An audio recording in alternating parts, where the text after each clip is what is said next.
안녕하세요. 달빛 책갈피입니다. 오늘도 재밌는 이야기 들으면 좋은 꿈 꾸세요. 며느리의 보물 상자. 옛날 어느 깊은 산골 마을에 최진사라는 양반이 살고 있었습니다. 한때는 마을의 논밭이 죄다 최진산의 땅이었을 만큼 기세가 등등한 부자였지만 세월이 흐르며 가세가 급격히 기울어 이제는 비가 오면 천장에서 빗물이 뚝뚝 떨어지는 낡은 기와집 한 채만이 덩그러니 남은 형편이었습니다. 최진사는 본래 심성은 착했으나 사람을 너무 믿어 보증을 잘못 서는 바람에 재산을 탕진했고 지금은 그저 사랑방에 앉아 곰방대나 두드리며 한숨을 쉬는 것이 일과였습니다.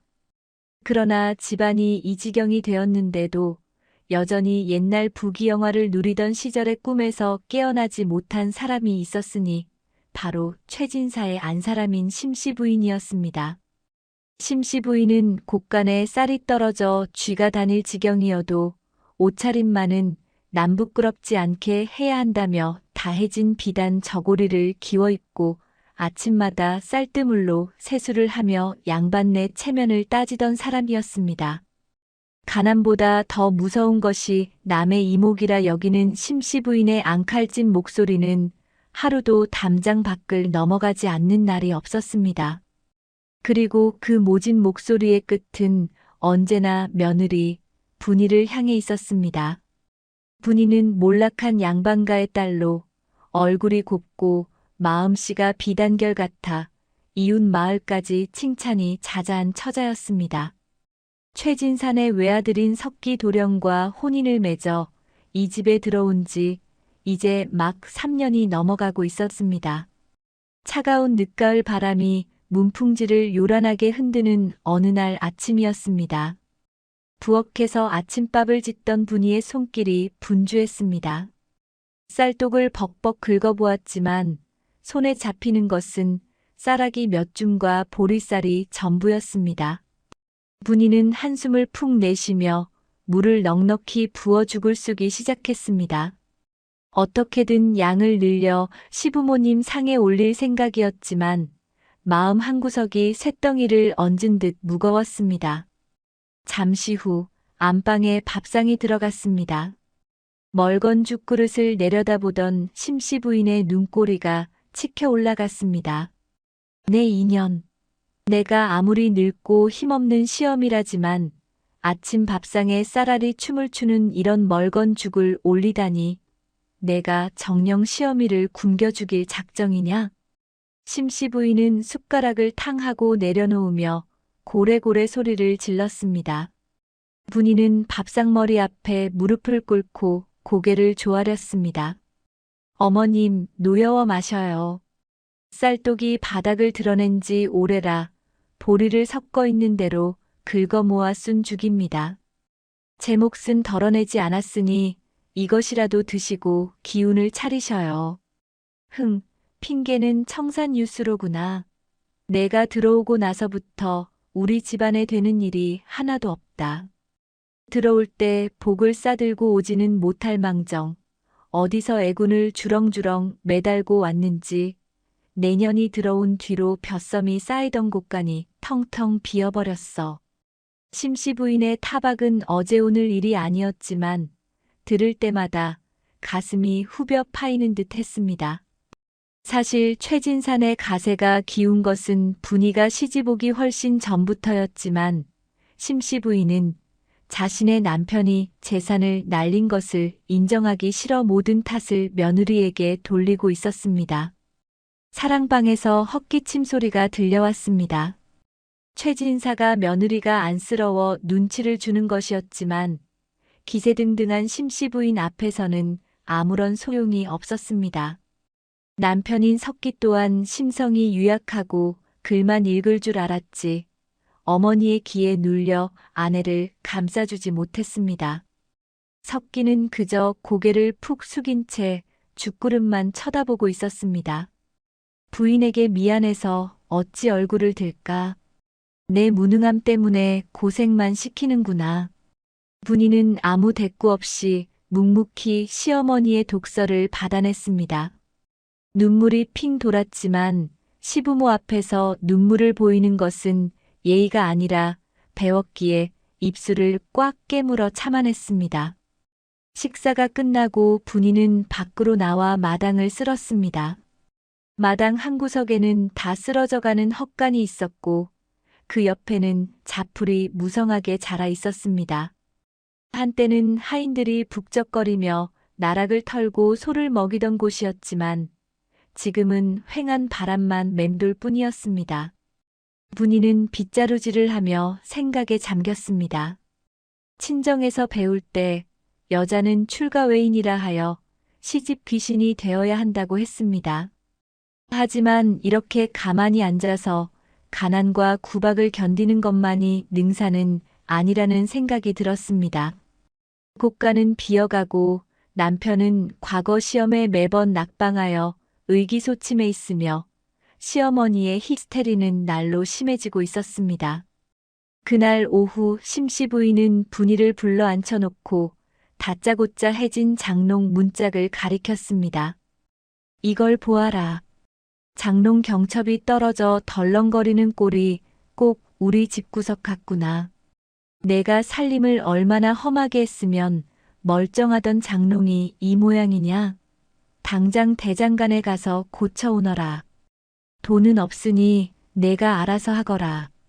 돈 한 푼 주지 않고 물건을 고쳐오라니 억지도 이런 억지가 없었습니다.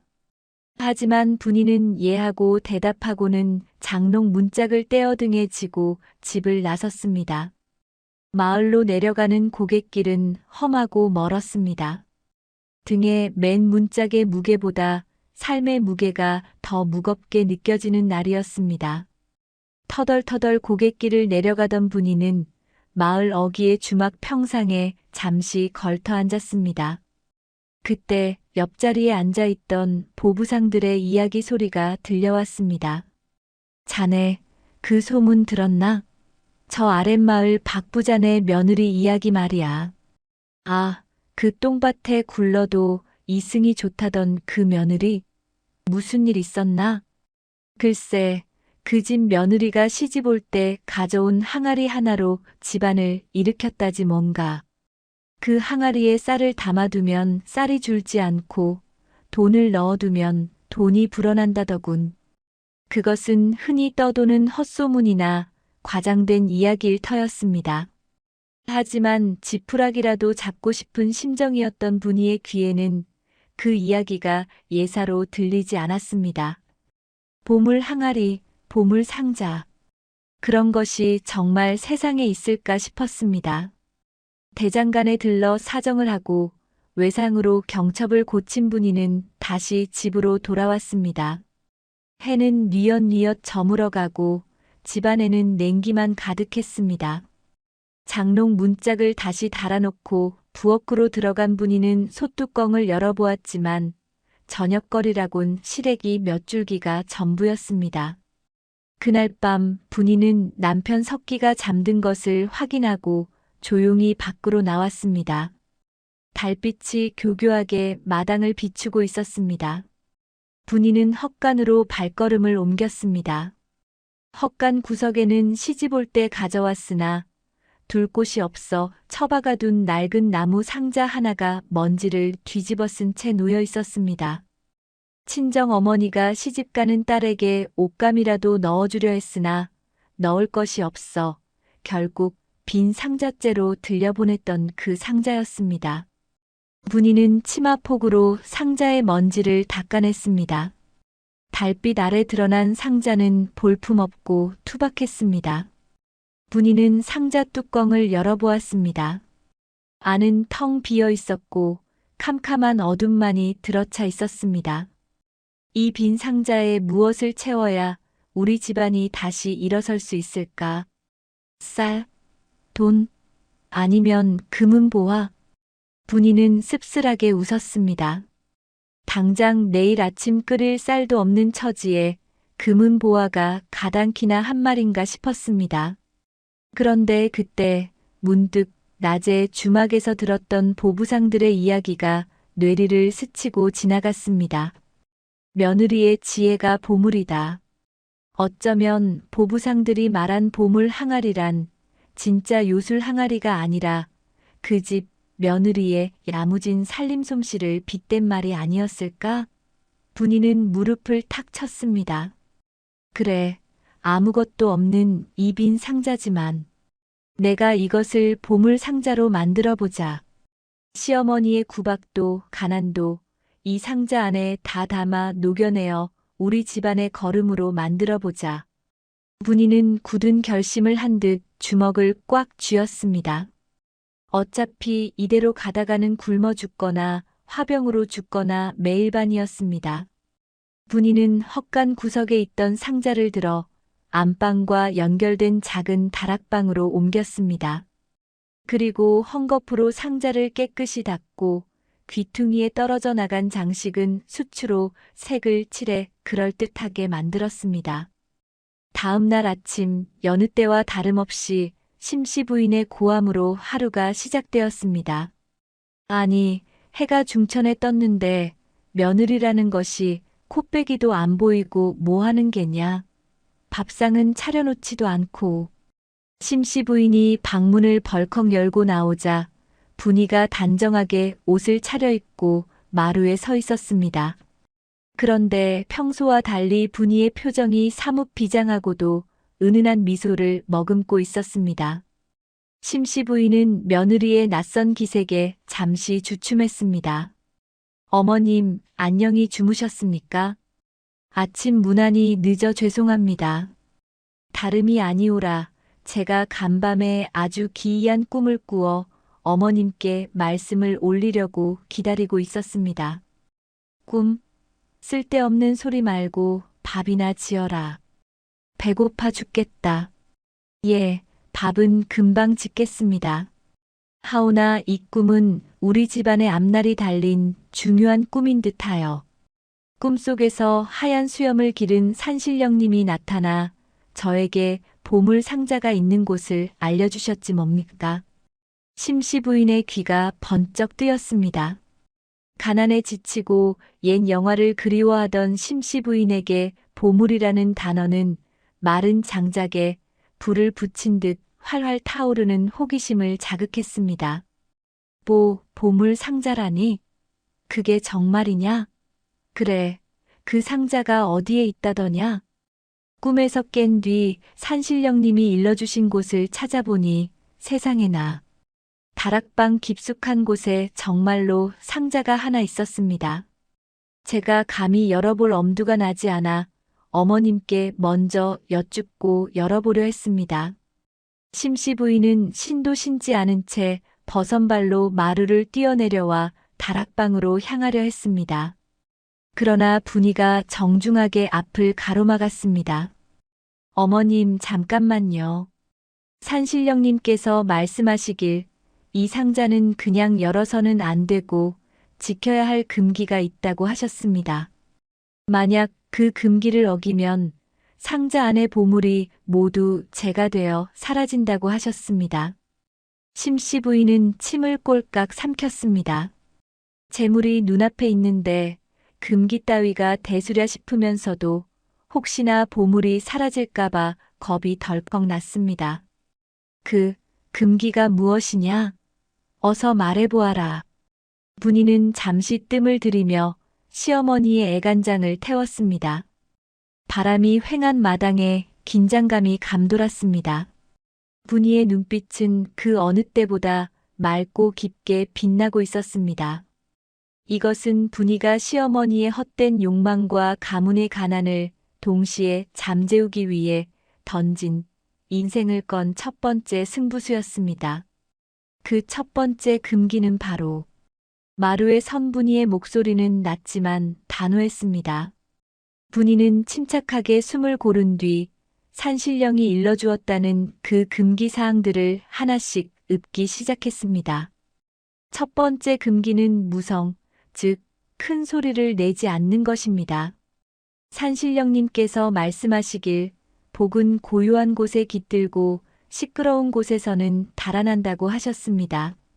앞으로 100일 동안 이 집안에서 고함이나 욕설, 그릇 깨지는 소리가 들리면 상자 안의 보물은 영영 돌로 변해버릴 것입니다.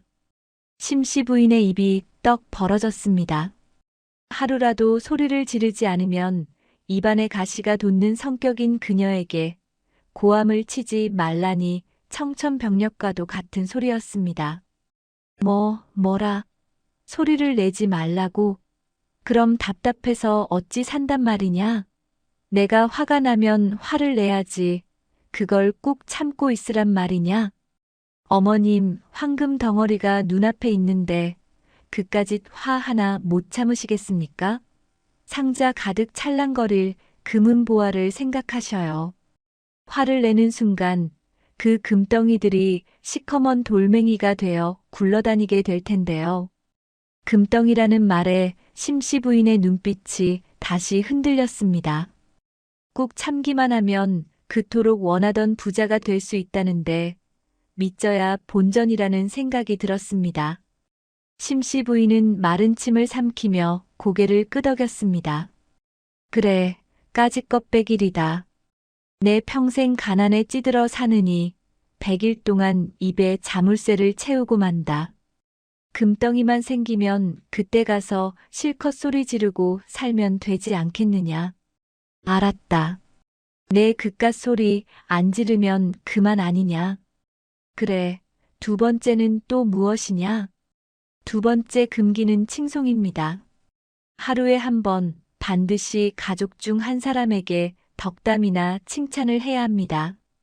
좋은 기운을 불어넣어야 상자 속의 보물이 무럭무럭 자라난다고 하셨습니다. 심씨 부인의 미간이 찌푸려졌습니다. 칭찬이라니 평생 남 헐뜯고 며느리 구박하는 낙으로 살아온 그녀에게는 고문이나 다름없는 일이었습니다. 기가 막혀서. 내가 내년이나 무능한 내 서방한테 무슨 칭찬을 할 게 있다고 그러느냐? 없는 말을 지어내서라도 하란 말이냐? 예, 지어내서라도 하셔야 합니다. 산신령님은 거짓이라도 좋으니 입에서 고운 말을 내뱉어야 그 기운이 상자에 스며든다고 하셨습니다. 만약 하루라도 험한 말을 하거나 칭찬을 걸으면 그날 쌓인 보물은 다시 사라진다고 합니다. 심씨 부인은 울며 겨자 먹기로 고개를 끄덕였습니다.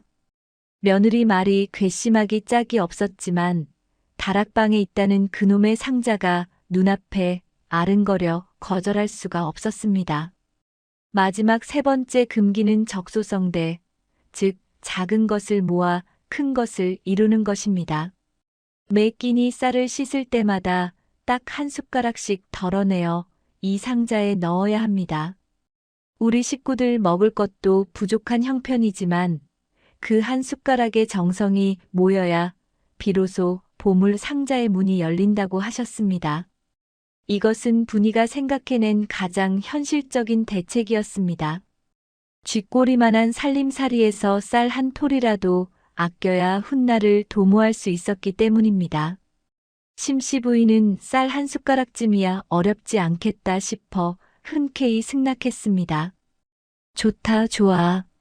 내 그 세 가지 꼭 지킬 테니 당장 그 상자 좀 보자꾸나. 안에 뭐가 들었는지 확인은 해봐야 할 것 아니냐. 심씨 부인은 분이를 밀치고 다락방으로 올라가려 했습니다. 그러나 분이는 다시 한번 정중하게, 하지만 단호하게 시어머니를 막아섰습니다. 어머님, 아직은 아닙니다. 지금은 상자가 비어있는 상태입니다. 우리 정성이 부족하여 아직 보물이 형체를 갖추지 않았습니다. 지금 열어보시면 허공만 보일 뿐입니다. 적어도 열흘은 지나야 보물의 기운이 서리기 시작할 것입니다. 그때까지는 절대 열어보시면 안 됩니다.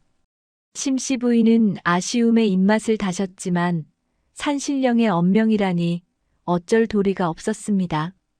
그렇게 최진사 댁의 기묘한 보물 상자 프로젝트가 시작되었습니다. 그날 아침 밥상머리 풍경은 가히 천지개벽이라 할 만했습니다. 여느 때 같았으면 죽그릇을 보자마자 밥상이 날아가고 심씨 부인의 고함이 터져 나왔을 터였습니다. 심씨 부인은 습관처럼 숟가락을 집어 던지려다 아차 싶어 멈칫했습니다. 허공에 멈춘 숟가락이 부들부들 떨렸습니다. 아이고, 내 팔자야. 이 멀건 죽을 보고도 입을 다물라니 속에서 천불이 나는구나. 참아야 한다. 참아야 금덩이가 생긴다. 금덩이, 금덩이. 심씨 부인은 억지로 입꼬리를 올리며 떨리는 목소리로 말했습니다. 흠. 오늘 죽은 아주 물이 맑구나. 소화가 잘 되겠어. 옆에서 밥을 먹던 남편 최진사와 아들 석기는 먹던 숟가락을 떨어뜨릴 뻔했습니다. 해가 서쪽에서 떠도 유분수지 평생 불평만 하던 안사람 입에서 저런 말이 나오다니 믿을 수가 없었습니다. 최진사는 혹시 부인이 어디 아픈 건 아닌가 싶어 걱정스러운 눈빛으로 쳐다보았습니다. 임자, 어디 몸이 불편하오? 안 하던 소리를 다 하고. 아니, 몸은 무슨. 아니, 그게 아니라.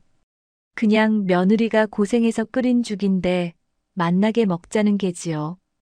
호호호. 심씨 부인의 어색한 웃음소리가 방 안을 공허하게 채웠습니다. 석기는 어머니의 기괴한 변화에 체할 것만 같았습니다. 하지만 분이마는 태연하게 미소를 지으며 시어머니의 국그릇에 김치를 얹어드렸습니다. 어머님 칭찬해 주시니 감사합니다.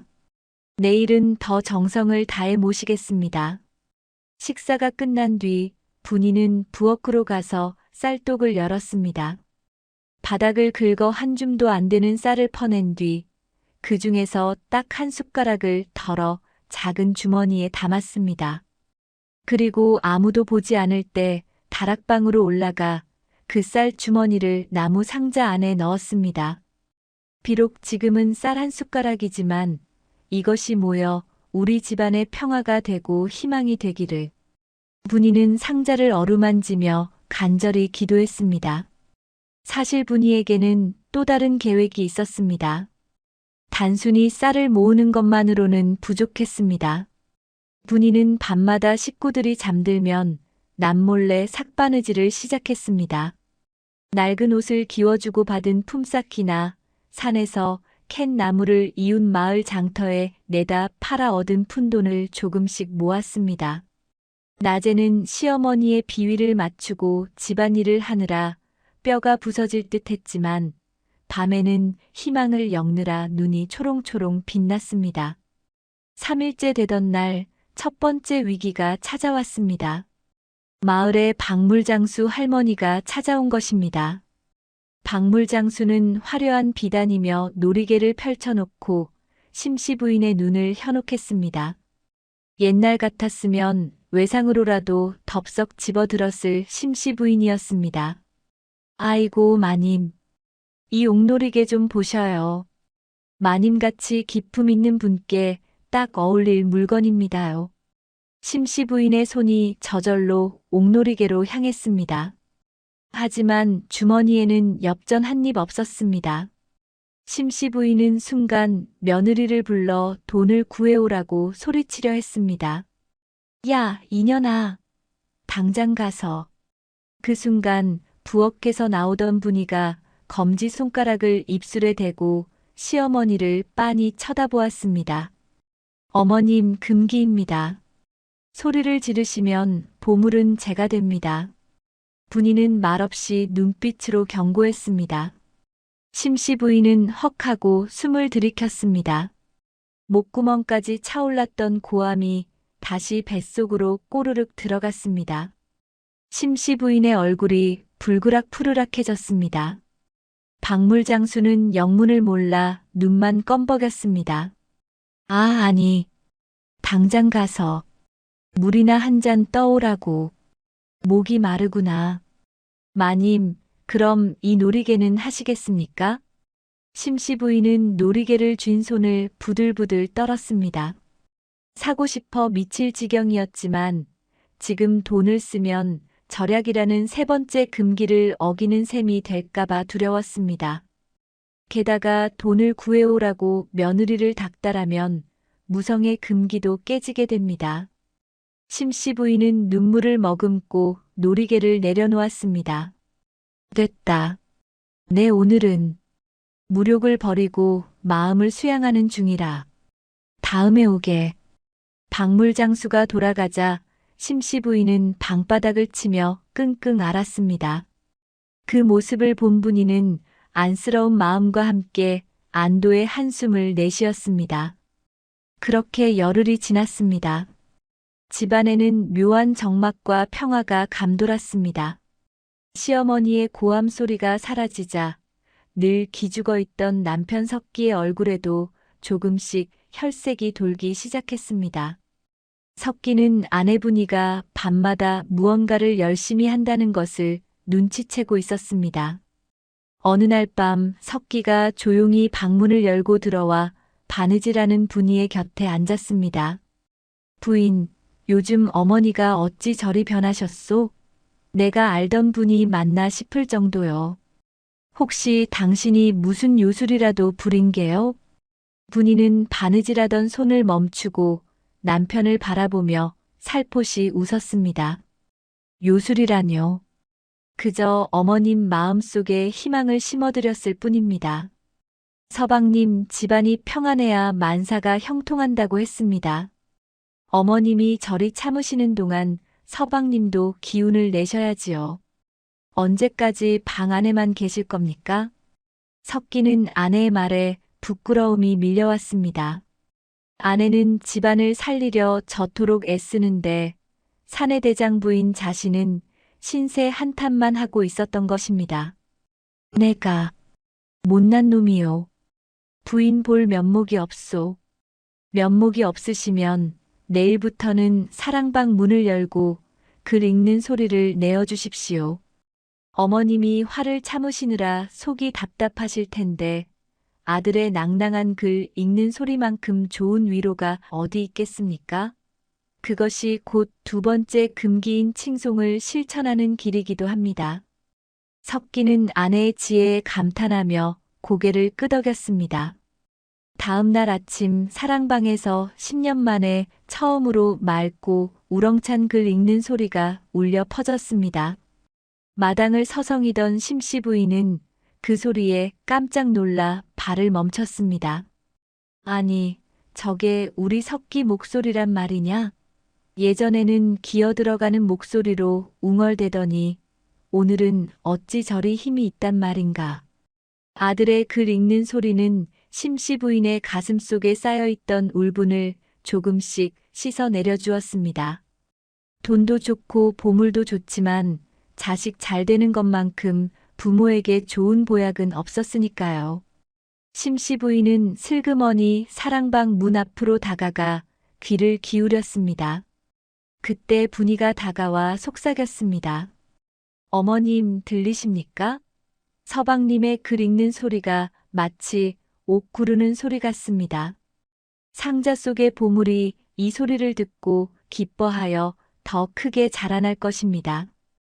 어머님, 서방님께 칭찬 한마디 해주시는 게 어떨까요? 오늘치 금기를 지키셔야지요. 심씨 부인은 쑥스러운 듯 헛기침을 했습니다. 하지만 내심 아들이 기특하기도 하여 문을 살짝 열고 말했습니다. 크흠, 석기야. 오늘따라 글 읽는 소리가 제법 듣기 좋구나. 과거에 급제할 선비의 목소리 같다. 방 안에서 책을 읽던 석기는 어머니의 칭찬에 눈이 휘둥그레졌습니다. 태어나서 처음 들어보는 따뜻한 말 한마디였습니다. 석기는 벌떡 일어나 문 쪽을 향해 큰 절을 올렸습니다. 어머님 감사합니다. 더 열심히 정진하겠습니다. 그날 오후 분이는 심씨 부인을 조용히 다락방으로 모셨습니다. 약속한 열흘이 지났기 때문입니다. 심씨 부인의 가슴은 콩닥콩닥 뛰었습니다. 과연 상자 안에 보물이 생겼을까? 분이는 엄숙한 표정으로 낡은 상자 앞으로 다가갔습니다. 그리고 천천히, 아주 천천히 뚜껑을 열었습니다. 삐익, 낡은 경첩 소리가 긴장감을 고조시켰습니다. 상자 안에는 하얀 쌀이 소복하게 바닥을 채우고 있었고, 그 위에 며칠 전에는 보지 못했던 엽전 5냥이 가지런히 놓여 있었습니다. 분이가 밤새 삭바느질을 하고 나무를 팔아모은 피 같은 돈이었습니다. 하지만 심씨 부인의 눈에는 그것이 하늘에서 뚝 떨어진 기적의 보물로 보였습니다. 어머나, 이게 웬일이냐? 정말 엽전이 생겼구나. 쌀도 불어났어. 산신령님 말씀이 진짜였어. 심씨 부인은 엽전을 집어들고 아이처럼 기뻐했습니다. 단지 며칠 화를 참고 칭찬했을 뿐인데 돈이 생기다니 이보다 쉬운 돈벌이가 어디 있겠습니까? 보십시오, 어머님. 우리의 정성이 하늘에 닿아 보물이 자라나기 시작했습니다. 하지만 아직은 시작에 불과합니다. 이 엽전은 씨앗돈입니다. 이걸 쓰지 않고 도로 넣어두고 계속 정성을 쌓으면 나중에는 이 상자가 엽전으로 가득 찰 것입니다. 심씨 부인은 엽전을 다시 소중하게 상자에 내려놓았습니다. 이제 심씨 부인에게 이 상자는 단순한 나무 상자가 아니었습니다. 자신의 인내와 노력이 보상받는 신성한 재단이 된 것입니다. 오냐, 두고 봐라. 내 기필코 이 상자를 금은보화로 가득 채우고 말 테다. 그까짓 거 100번이라도 참아주마. 심씨 부인의 눈빛이 달라졌습니다. 이전의 도끼와 불만은 사라지고 대신 목표를 향한 무서운 집념과 희망이 그 자리를 채웠습니다. 하지만 분이는 알고 있었습니다. 진짜 변화는 이제부터 시작이라는 것을. 사람의 습관이라는 것은 그리 쉽게 바뀌는 것이 아니기에 앞으로 닥쳐올 시련은 지난 열흘과는 비교도 안 될 만큼 클 것이라는 것을 말입니다. 그때였습니다. 대문 밖에서 웅성거리는 소리가 들려왔습니다. 여봐라, 이 집에 최진사 있느냐? 걸걸하고 위압적인 목소리. 그것은 최진사에게 빚 독촉을 하러 온 고리대 금업자 왕서방의 목소리였습니다. 집안의 평화를 깨뜨리는 불청객의 등장에 겨우 잠재운 심씨 부인의 화산이 다시금 부글부글 끓어오르기 시작했습니다. 와장창, 낡은 살인문이 거칠게 열리는 소리와 함께 마당에 흙먼지가 일었습니다. 빚쟁이 왕서방이 덩치 큰 장정 2명을 대동하고 들이닥친 것입니다. 왕서방은 마을에서 악독하기로 소문난 고리대 금업자로 한 번 물면 놓지 않는 자라 같은 위인이었습니다. 여봐라, 최진사, 안에 있는 거 다 안다. 양반 체면에 빚을 졌으면 갚아야 할 것 아니냐. 당장 나와라. 왕서방의 고함 소리가 쩌렁쩌렁 울리자 사랑방에 있던 최진사는 사시나무 떨듯 떨며 문고리만 잡고 있었습니다. 안방에 있던 심씨 부인의 얼굴은 순식간에 불그락 푸르락 달아올랐습니다. 빚쟁이가 들이닥친 것도 분통 터지는 일인데 감히 양반집 마당에서 행패를 부리는 꼴을 보니 평생 쌓아온 성질머리가 용암처럼 끓어올랐습니다. 저 상놈의 자식이 감히 어디라고 행패야. 내 당장 나가서 저놈의 머리채를 다 뽑아버릴 테다. 심씨 부인이 방문을 박차고 나가려는 찰나 분이가 잽싸게 시어머니의 옷자락을 붙잡았습니다. 분이의 눈빛은 그 어느 때보다 절박했습니다. 어머님, 참으셔야 합니다. 첫 번째 금기, 무성을 잊으셨습니까? 지금 나가서 소리를 지르시면 다락방 상자 속에 모이기 시작한 보물은 그 즉시 연기가 되어 사라집니다. 보물이라는 단어에 심씨 부인의 동작이 뚝 멈췄습니다. 이성을 잃기 직전이었지만 며칠 전 눈으로 확인했던 그 엽전 5냥과 하얀 쌀이 눈앞에 아른거렸습니다. 심씨 부인은 입술을 피가 나도록 깨물며 주먹을 부들부들 떨었습니다. 내 속이 터진다, 터져. 저놈이 우리 영감 멱살을 잡으려 하는데 보고만 있으란 말이냐. 제가 나가겠습니다. 어머님은 그저 방 안에서 귀를 막고 상자 속의 금은 보화만 생각하고 계십시오. 제가 어떻게든 해결하고 올 테니 절대로 무슨 일이 있어도 방문을 여시면 안 됩니다. 분이는 시어머니를 자리에 주저앉히고는 옷매무새를 다듬은 뒤 마당으로 나갔습니다.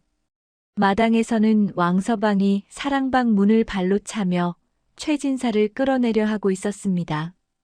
이 양반이 정말 군뱅이도 밟으면 꿈틀한다는데 빚 갚을 돈이 없으면 집문서라도 내놓던가. 그만하십시오. 서리빨처럼 차가운 목소리가 마당을 갈랐습니다. 왕서방과 장정들이 흠칫 놀라 뒤를 돌아보았습니다. 분이는 꼿꼿한 자세로 툇마루에 서서 왕서방을 내려다보고 있었습니다. 비록 낡은 무명 치마저고리를 입었으나 그 기품만은 여느 대갓집 마님 못지 않았습니다. 아니, 이건 또 누구요? 이 집 며느리인가? 시아비가 숨으니 며느리가 나서는구만. 그래, 돈은 가져왔는가? 왕서방이 비아냥거렸지만 분이는 눈 하나 깜짝하지 않고 툇마루에서 내려와 마당 한가운데 섰습니다. 그리고 왕서방을 향해 정중하게 그러나 뼈가 있는 말을 던졌습니다. 어르신, 남의 집에 와서 이리 소란을 피우는 것은 상도덕에도 어긋나는 일이 아닙니까? 빚을 받으러 오셨으면 점잖게 말씀을 하셔야지요. 이렇게 고함을 치시면 들어올 복도 달아나고 갚을 돈도 숨어버리는 법입니다. 뭐라? 복? 돈? 이 여편네가 말장난을 하자는 건가? 당장 돈 내놔. 오늘 빈손으로는 절대 안 간다. 왕서방이 씩씩거리며 다가오자 분이는 품속에서 무언가를 꺼냈습니다. 그것은 다락방 상자에서 꺼내온 엽전 5냥이 든 주머니였습니다. 며느리 분이가 밤잠을 줄여가며 피땀 흘려 모은, 그리고 시어머니에게는 희망의 씨앗과도 같은 돈이었습니다. 여기 있습니다. 비록 원금에는 턱없이 부족하나 이것으로 이번 달 이자는 될 것입니다. 왕서방은 엽전 꾸러미를 받아들고 무게를 가늠해 보더니 콧방귀를 뀌었습니다. 고작 5냥? 이걸로 누구 코에 붙이라는 거야? 최진사가 빌려간 돈이 얼만데. 알고 있습니다. 허나 지금 당장 댁에서 행패를 부려 집안을 부순다 한들 없는 돈이 나오겠습니까? 오히려 가뜩이나 기우는 집안, 아주 망해버리면 왕서방님은 원금은커녕 이자 한 푼도 못 받게 되실 겁니다. 분이의 목소리는 차분했지만 논리 정연했습니다. 왕서방은 잠시 멈칫했습니다. 틀린 말은 아니었기 때문입니다. 최진사를 당장 관아에 넘긴다 해도 이미 빈털털이라 건질 게 없다는 것은 왕서방도 잘 알고 있었습니다. 저희가 돈을 떼먹겠다는 것이 아닙니다. 보시다시피 집안을 일으키려 온 식구가 애를 쓰고 있습니다. 닭을 잡으면 달걀을 얻을 수 없듯이 지금 저희를 닥달하시면 왕서방님 손해일 뿐입니다.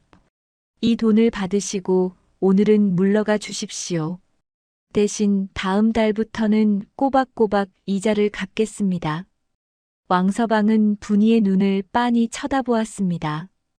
겁에 질려 울거나 도망치던 다른 집 아낙네들과는 달랐습니다.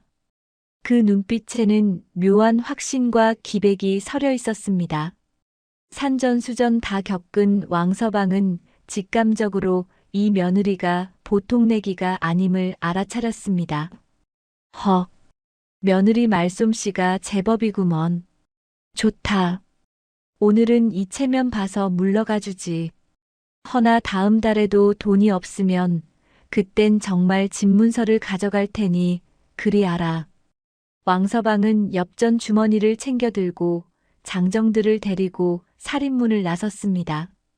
폭풍 같았던 소란이 가라앉자 마당에는 다시 정적이 찾아왔습니다. 사랑방 문틈으로 훔쳐보던 최진사는 안도의 한숨을 내쉬며 주저앉았습니다. 하지만 진짜 폭풍은 안방에서 기다리고 있었습니다. 왕서방이 가자마자 방문이 벌컥 열리고 심씨 부인이 뛰쳐나왔습니다. 야, 이년아. 너 지금 그놈한테 뭘 준 게냐? 설마 상자 속에 있던 그 돈을 준 건 아니겠지? 심씨 부인은 사색이 되어 분이를 잡고 흔들었습니다. 분이는 고개를 푹 숙이며 죄송하다는 듯 말했습니다. 죄송합니다, 어머님. 왕서방을 그냥 돌려보낼 방법이 그것밖에 없었습니다. 아이고, 내 돈, 내 보물. 그게 어떤 돈인데. 이제 막 불어나기 시작한 복덩어리를 그 도둑놈한테 줘버려. 으이구, 이 멍청한 년아. 심씨 부인은 마당에 퍼질러 앉아 땅을 치며 통곡을 하려 했습니다. 그때 분이가 다급하게 시어머니의 입을 막았습니다. 어머님, 소리. 아직 금기는 끝나지 않았습니다. 이건 알아. 돈이 다 날아갔는데 금기가 무슨 소용이냐. 다 틀렸어. 아닙니다, 어머님. 잘 생각해 보십시오. 그 돈 5냥이 희생하여 더 큰 재앙을 막은 것입니다. 만약 어머님이 참지 못하고 왕서방과 싸워 소리를 지르셨다면 상자 속의 보물뿐만 아니라 집안의 남은 운까지 몽땅 깨져버렸을 겁니다. 그 5냥은 우리 집안의 평화를 지키기 위한 액막이었습니다. 심씨 부인은 씩씩거리면서도 며느리의 말에 귀가 솔깃했습니다. 액막이? 그래, 큰 돈을 벌려면 마가 끼기 마련인데 그 돈으로 액땜을 했다고 생각하면 그만인 것인가? 하지만 아까운 마음은 쉽게 가시지 않았습니다. 산신령님께서도 이 고비를 넘기면 더 큰 복을 주시리라 믿습니다. 비 온 뒤에 땅이 굳는 법입니다. 상자가 비록 다시 비었지만 나쁜 기운인 왕서방을 몰아냈으니 이제부터는 깨끗한 재물만 가득 찰 것입니다. 어머님, 저희 다시 시작해요. 이번에는 제가 더 열심히 삭바느질을 해서라도 금방 채우겠습니다. 분이가 눈물을 글썽이며 호소하자 심씨 부인의 마음도 약해졌습니다. 무엇보다 며느리가 제 쌈짓돈을 내놓으면서까지 시부모의 빚을 막아준 것이 고맙기도 했습니다.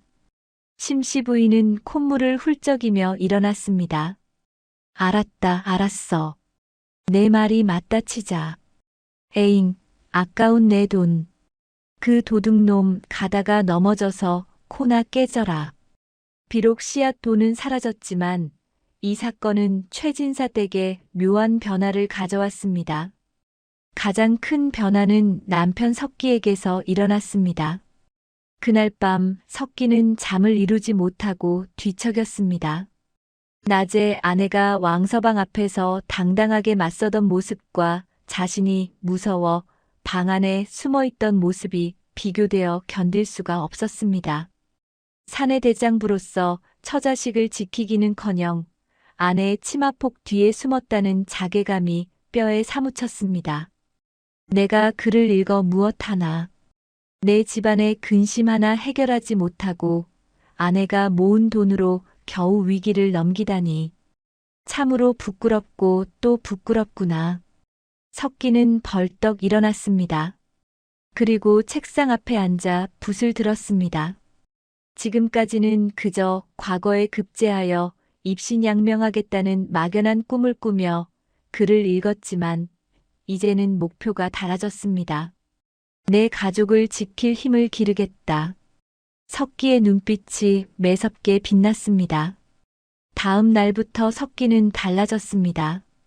새벽같이 일어나 마당을 쓸고 늙은 아버지를 대신해 텃밭을 일구었습니다. 그리고 낮에는 전보다 더 큰 목소리로 더 치열하게 글을 읽었습니다. 몸을 움직여 땀을 흘리고 정신을 맑게 하니 글도 더 쏙쏙 들어오는 듯 했습니다. 며느리분이 또한 지치지 않았습니다. 다시 빈 상자가 되었지만 그녀는 실망하지 않고 그날 저녁 쌀 한 숟가락을 주머니에 담아 상자에 넣었습니다. 다시 시작하면 됩니다. 첫리길도 한 걸음부터라고 했습니다. 계절이 바뀌어 찬 바람이 잦아들고 처마 밑에 고드름이 녹기 시작했습니다. 어느덧 약속한 100일의 절반이 지나가고 있었습니다. 최진사 댁의 변화는 담장을 넘어 마을 사람들 사이에도 소문이 나기 시작했습니다. 자네, 그거 아나? 최진사네 집 말이야. 요즘 들어 고함 소리가 뚝 끊겼어. 그러게 말일세. 예전에는 심씨 부인 악다군이 소리에 잠을 설쳤는데 요즘은 오히려 석기 도령글 읽는 소리가 들리더군. 그 집 며느리가 무슨 보물단지를 얻었다는 소문이 있던데 그게 사실인가 봐.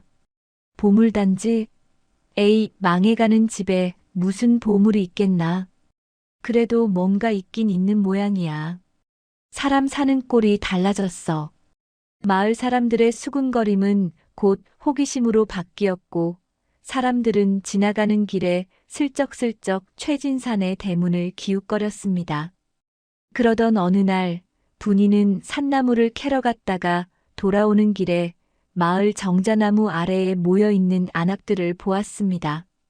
안악들은 분이를 보자마자 우르르 몰려들었습니다. 아이고 새댁, 요즘 최진산에 좋은 일 있다며? 시어머니가 어떻게 그리 조용해지셨어? 비결이 뭐야? 정말 집에 보물 상자가 있어? 분이는 곤란한 듯 미소를 지으며 잠시 생각에 잠겼습니다. 이 소문을 어떻게 활용해야 할까? 분이는 문득 좋은 꾀가 떠올랐습니다. 보물 상자라뇨, 가당치도 않습니다. 다만 저희 시어머니께서 요즘 들어 마음의 수양을 쌓으시며 집안의 안녕을 비시는데 그 정성이 하늘에 닿았는지 신기한 일이 생기긴 했습니다. 신기한 일? 그게 뭔데? 얼른 말해봐. 그게 시어머니가 화를 참으실 때마다 저희 집 뒤뜰에 있는 감나무 잎이 하나씩 황금색으로 변하지 뭡니까? 어머님은 그걸 집안이 일어날 징조라며 아주 기뻐하고 계셔요. 물론 새빨간 거짓말이었습니다. 하지만 분이는 알고 있었습니다. 사람들은 신비한 이야기를 좋아하고 그 이야기를 통해 대상을 다르게 바라본다는 것을요. 분이가 퍼뜨린 소문은 삽시간에 마을에 퍼졌습니다. 최진산의 심씨 부인이 돌을 닦아 생불이 되었다더라. 그 집 감나무 잎이 황금으로 변했다더라 하는 뜬 소문이 꼬리에 꼬리를 물었습니다. 이 소문은 심씨 부인의 귀에도 들어갔습니다. 장터에 나갔던 심씨 부인은 사람들이 자신을 보며 수군거리는 것을 느꼈습니다. 예전 같으면 저 독한 할망구 온다며 피했을 사람들이 이제는 묘한 경외감 어린 눈빛으로 쳐다보는 것이었습니다. 저분이 그분이래. 화를 참아서 집안을 일으키고 있다는. 인상이 참 좋아지셨어. 옛날이랑 딴판이야. 심씨 부인은 어깨가 으쓱해졌습니다.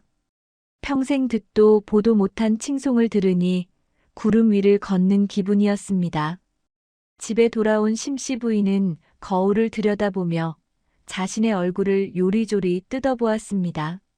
내 얼굴이 정말 부처님처럼 되었나? 허허, 참. 칭찬을 들으니 나쁘지는 않구먼. 게다가 감나무 잎이 황금색이 되었다니 내일 날 밝으면 뒤뜰에 한번 가봐야겠어. 심씨 부인은 이제 보물 상자 때문이 아니라 남들의 시선과 칭찬이 좋아서라도 화를 낼 수가 없게 되었습니다. 무성의 금기는 어느새 강제가 아닌 심씨 부인의 자존심을 지키는 수단이 되어가고 있었습니다. 하지만 호사다마라고 했던가요? 최진사 댁에 평화가 찾아오는 듯하자 이번에는 내부가 아닌 외부에서 더 큰 시련이 닥쳐왔습니다. 마을에 전염병이 돌기 시작한 것입니다. 건넌마을 김진산의 하인이 열병으로 쓰러졌다는 소식을 시작으로 마을 곳곳에서 알아눕는 사람들이 생겨났습니다. 의원도 손을 쓸 수 없는 괴질이라며 흉흉한 소문이 돌았고 사람들은 문을 걸어 잠그고 밖으로 나오지 않았습니다. 최진사 댁도 예외는 아니었습니다. 어느 날 저녁 밭일을 하고 돌아온 석기의 얼굴색이 심상치 않았습니다. 부인, 몸이 좀 으슬으슬하오. 한기가 드는 것이. 석기는 말을 채 끝내기도 전에 마루에서 털썩 쓰러지고 말았습니다. 이마를 짚어보니 불덩이 같았습니다. 심씨 부인은 비명을 지르며 아들을 끌어안았습니다. 석기야, 아이고, 이게 무슨 일이냐? 정신 차려라. 문희의 가슴이 철렁 내려앉았습니다. 보물 상자를 채우기도 전에 남편이 쓰러지다니. 전염병이라면 약도 없다는 그 무서운 병이 아닌가. 문희는 정신을 바짝 차려야 했습니다. 이 위기는 엽전 5냥으로 해결할 수 있는 것이 아니었습니다. 밤이 깊어질수록 석기의 숨소리는 거칠어졌습니다. 열병은 굶주린 호랑이처럼 석기의 몸을 집어삼킬 듯 맹렬하게 타올랐습니다. 낡은 이불 하나에 의지해 누워있는 아들의 창백한 얼굴을 보며 심씨 부인은 억장이 무너지는 듯 했습니다. 방금 전까지만 해도 멀쩡하던 아들이 생사의 기로에 서게 된 것입니다. 심씨 부인은 터져 나오려는 울음을 막으려 입을 틀어막았습니다. 본능적으로 비명을 지르고 통곡을 하고 싶었지만 며느리 분이의 당부가 비수처럼 가슴에 박혀 있었기 때문입니다. 큰 소리를 내면 집안의 운이 달아난다. 미신이라 치부하기엔 아들의 목숨이 너무나 위중했습니다. 석기야. 내 아들 석기야. 이 어미를 두고 어딜 가려는 게냐? 심씨 부인은 모기만한 목소리로 흐느꼈습니다. 분이는 수건에 찬물을 적셔 남편의 이마를 닦아내며 곁에 있는 시어머니의 손을 꽉 잡았습니다. 어머님, 굳게 마음을 드셔야 합니다. 서방님은 반드시 일어날 것입니다. 우리가 약해지면 서방님을 붙잡고 있는 생명의 끈도 느슨해집니다. 새벽닭이 울 때까지 두 여인은 한숨도 자지 못하고 간호를 했습니다. 날이 밝자마자 분이는 의원을 부르러 마을로 내려갔지만 전염병이 창궐하여 의원을 모셔오기가 하늘의 별 따기였습니다. 겨우 사정을 하여 늙은 의원 한 명을 모셔왔지만 진맥을 짚은 의원은 고개를 가로저었습니다. 맥이 너무 약하오. 사기를 이겨내려면 기력을 보충해야 하는데 집에 묵혀둔 산삼이나 녹용 같은 귀한 약재가 있어? 최진사 댁에 그런 귀한 것이 있을 리 만무했습니다. 당장 끼니를 때우기도 벅찬 형편의 산삼이라니요. 의원은 난처한 표정으로 혀를 찼습니다. 그렇다면 읍내 약방에 가서 우왕이라도 구해오시구려. 그거라도 쓰면 고비를 넘길 수 있을지 모르니. 허나 값이 만만치 않을게요. 의원이 돌아가고 난 뒤 집안에는 무거운 침묵만이 감돌았습니다. 약을 쓰면 살 수 있다는데 돈이 없어 아들을 죽여야 하는 상황이었습니다. 최진사는 사랑방 구석에 쭈그리고 앉아 죄인처럼 고개만 숙이고 있었고 분이는 텅 빈 부엌 쌀독을 바라보며 입술을 깨물었습니다. 며칠 전 왕서방에게 줘버린 엽전 5냥이 사무치게 아쉬웠습니다. 그때였습니다. 안방 문이 열리고 심씨 부인이 나왔습니다. 그녀의 손에는 꼬깃꼬깃한 헝겊 뭉치가 들려 있었습니다. 심씨 부인은 분이에게 다가와 말없이 헝겊을 풀었습니다. 그 안에는 은으로 만든 비녀 하나가 영롱한 빛을 내고 있었습니다. 칠이 벗겨지고 여기저기 흠집이 났지만 묵직한 수는 비녀였습니다. 이걸 가지고 가거라. 분이의 눈이 휘둥그레졌습니다. 그것은 심씨 부인이 시집 올 때 친정 어머니께 받은 것으로 굶어 죽을지언정 절대 팔지 않겠다며 목숨처럼 아끼던 물건이었습니다. 집안이 몰락하여 폐물을 하나씩 팔아치울 때도 이 은비녀만은 장롱 깊숙한 곳에 숨겨두고 꺼내지 않았던 마지막 자존심이었습니다. 어머님, 이건 어머님의 정표가 아닙니까? 이걸 어찌 자식이 죽어가는데 은비녀가 무슨 소용이고 양반 자존심이 다 뭐란 말이냐. 내 목숨보다 귀한 것이 내 새끼 목숨이다. 어서 가서 약을 지어오너라. 어서. 심씨 부인의 목소리가 떨렸지만 눈빛만은 단호했습니다. 평생 허세와 욕심으로 뭉쳐있던 심씨 부인의 껍데기가 깨지는 순간이었습니다. 분이는 눈물이 핑 도는 것을 참으며 은비녀를 받아들었습니다. 예, 어머님. 반드시 약을 구해와 서방님을 살리겠습니다. 분이는 치마를 걷어 올리고 읍내를 향해 뛰기 시작했습니다. 발바닥에 물집이 잡히고 숨이 턱끝까지 차올랐지만 멈출 수 없었습니다. 시어머니가 평생 지켜온 자존심을 버리면서까지 마련해준 생명줄이었으니까요. 읍내 약방에서 은비녀를 판 돈으로 귀한 약재를 구해 돌아온 분이는 정성껏 약을 다렸습니다.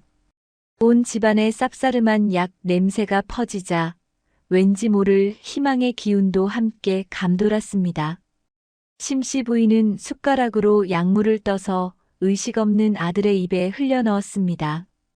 약이 목구멍으로 넘어갈 때마다 심씨 부인은 주문을 외우듯 속삭였습니다. 석기야 삼켜라. 꿀꺽 삼켜라. 내 처가 발이 부르트도록 뛰어 구해온 약이다. 내 어미의 마지막 자존심을 녹여 만든 약이다. 그러니 제발 살아라. 살아서 일어나거라. 이것은 분이가 정해준 두 번째 금기, 칭송의 또 다른 모습이었습니다.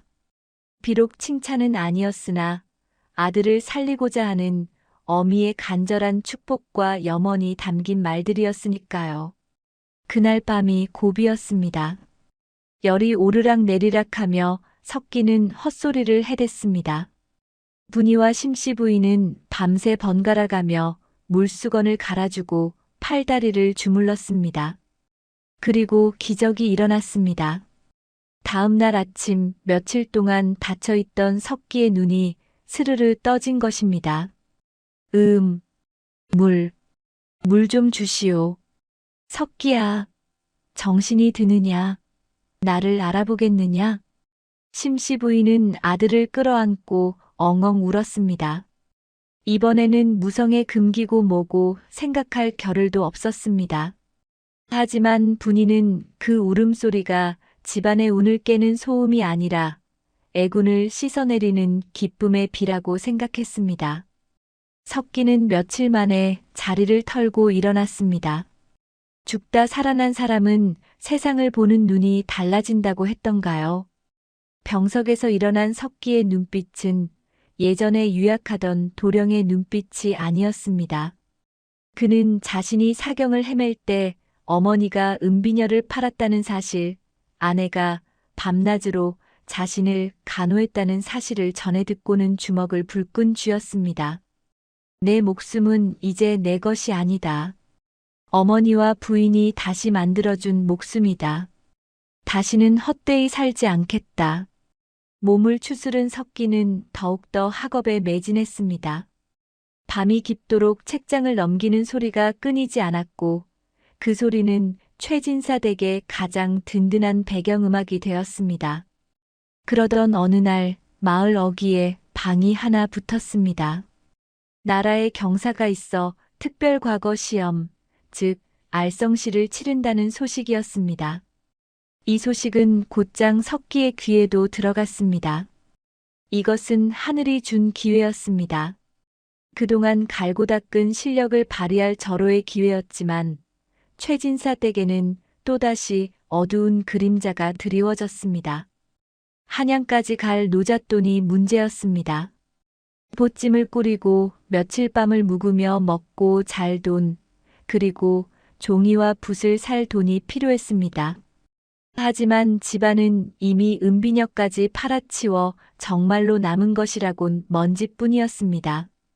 다락방의 보물 상자를 열어보았지만 그곳에는 분이가 매일 한 숟가락씩 모은 쌀한 대빵만이 덩그러니 놓여 있었습니다. 이번 시험은 포기해야겠소. 당장 한양까지 걸어갈 집신 살 돈도 없는데 무슨 과거란 말이오. 석기는 씁쓸하게 웃으며 책을 덮으려 했습니다. 그때 분이가 책상을 탁 내리쳤습니다. 평소답지 않은 과격한 행동에 석기와 심씨 부인이 깜짝 놀라 쳐다보았습니다.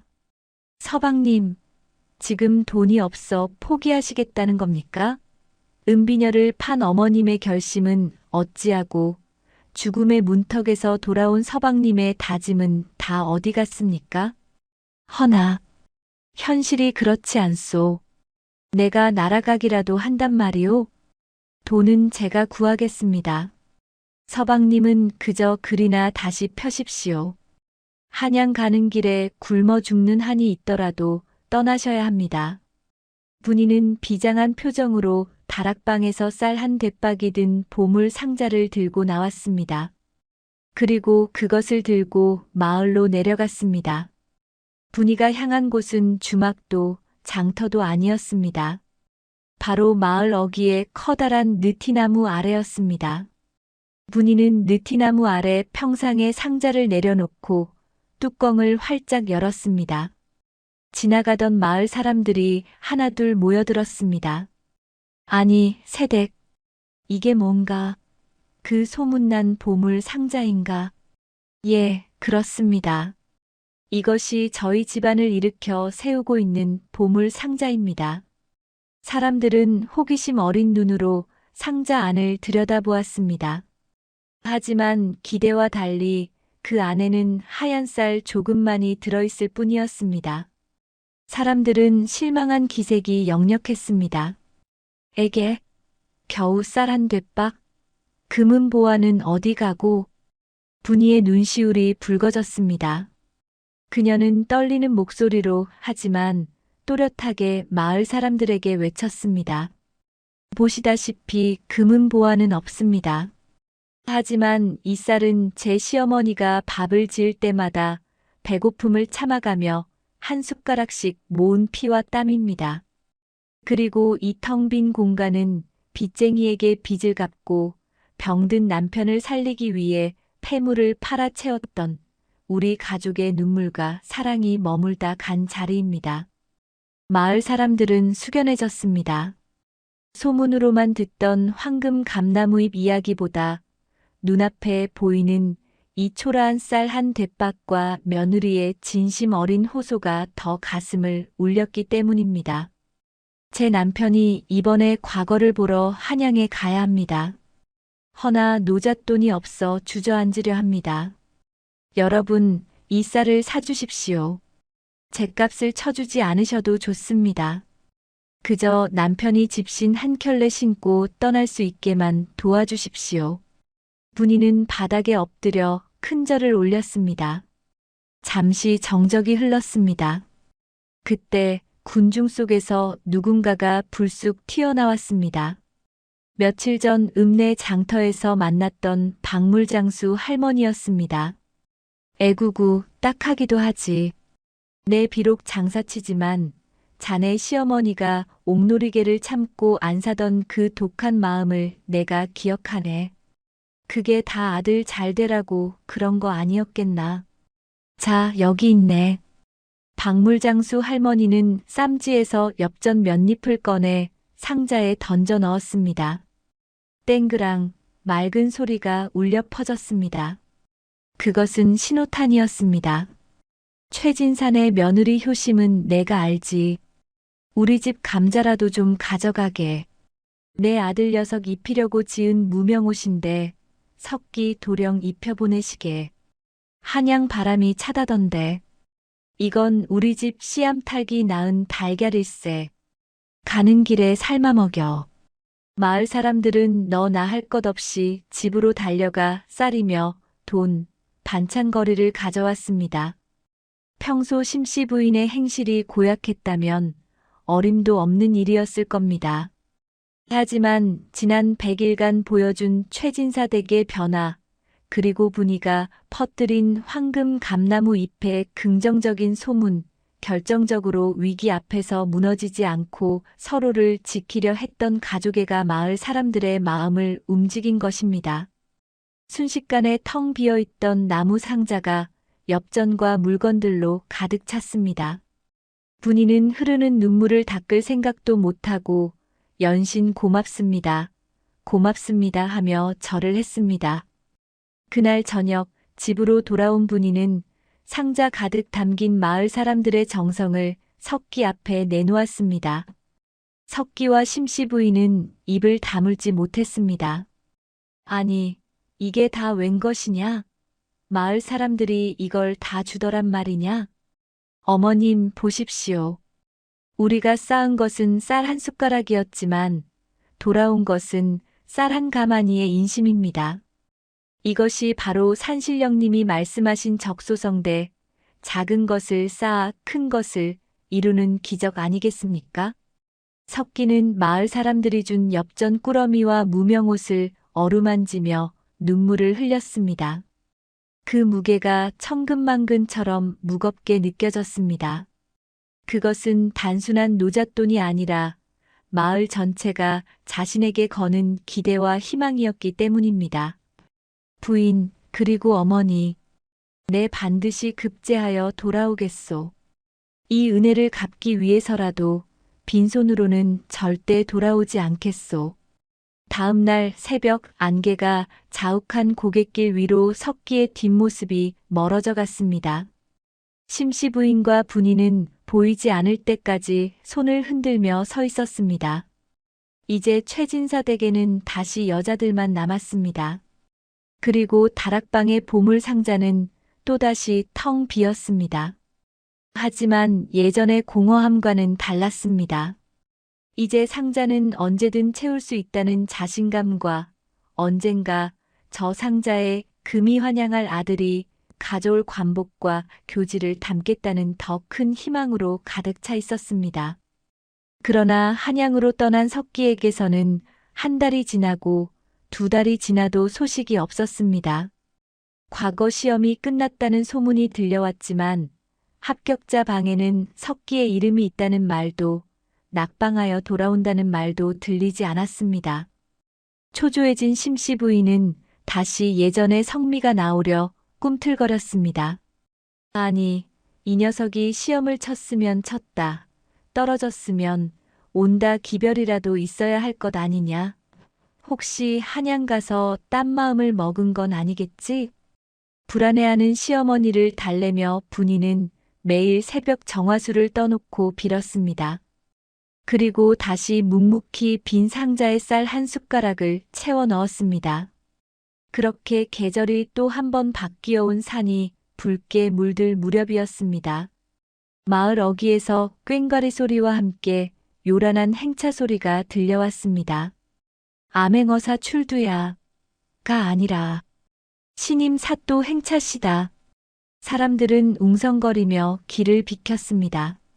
그런데 그 화려한 가마 행렬이 멈춰 선 곳은 관아가 아니라 바로 다 쓰러져가는 최진산의 집 앞이었습니다.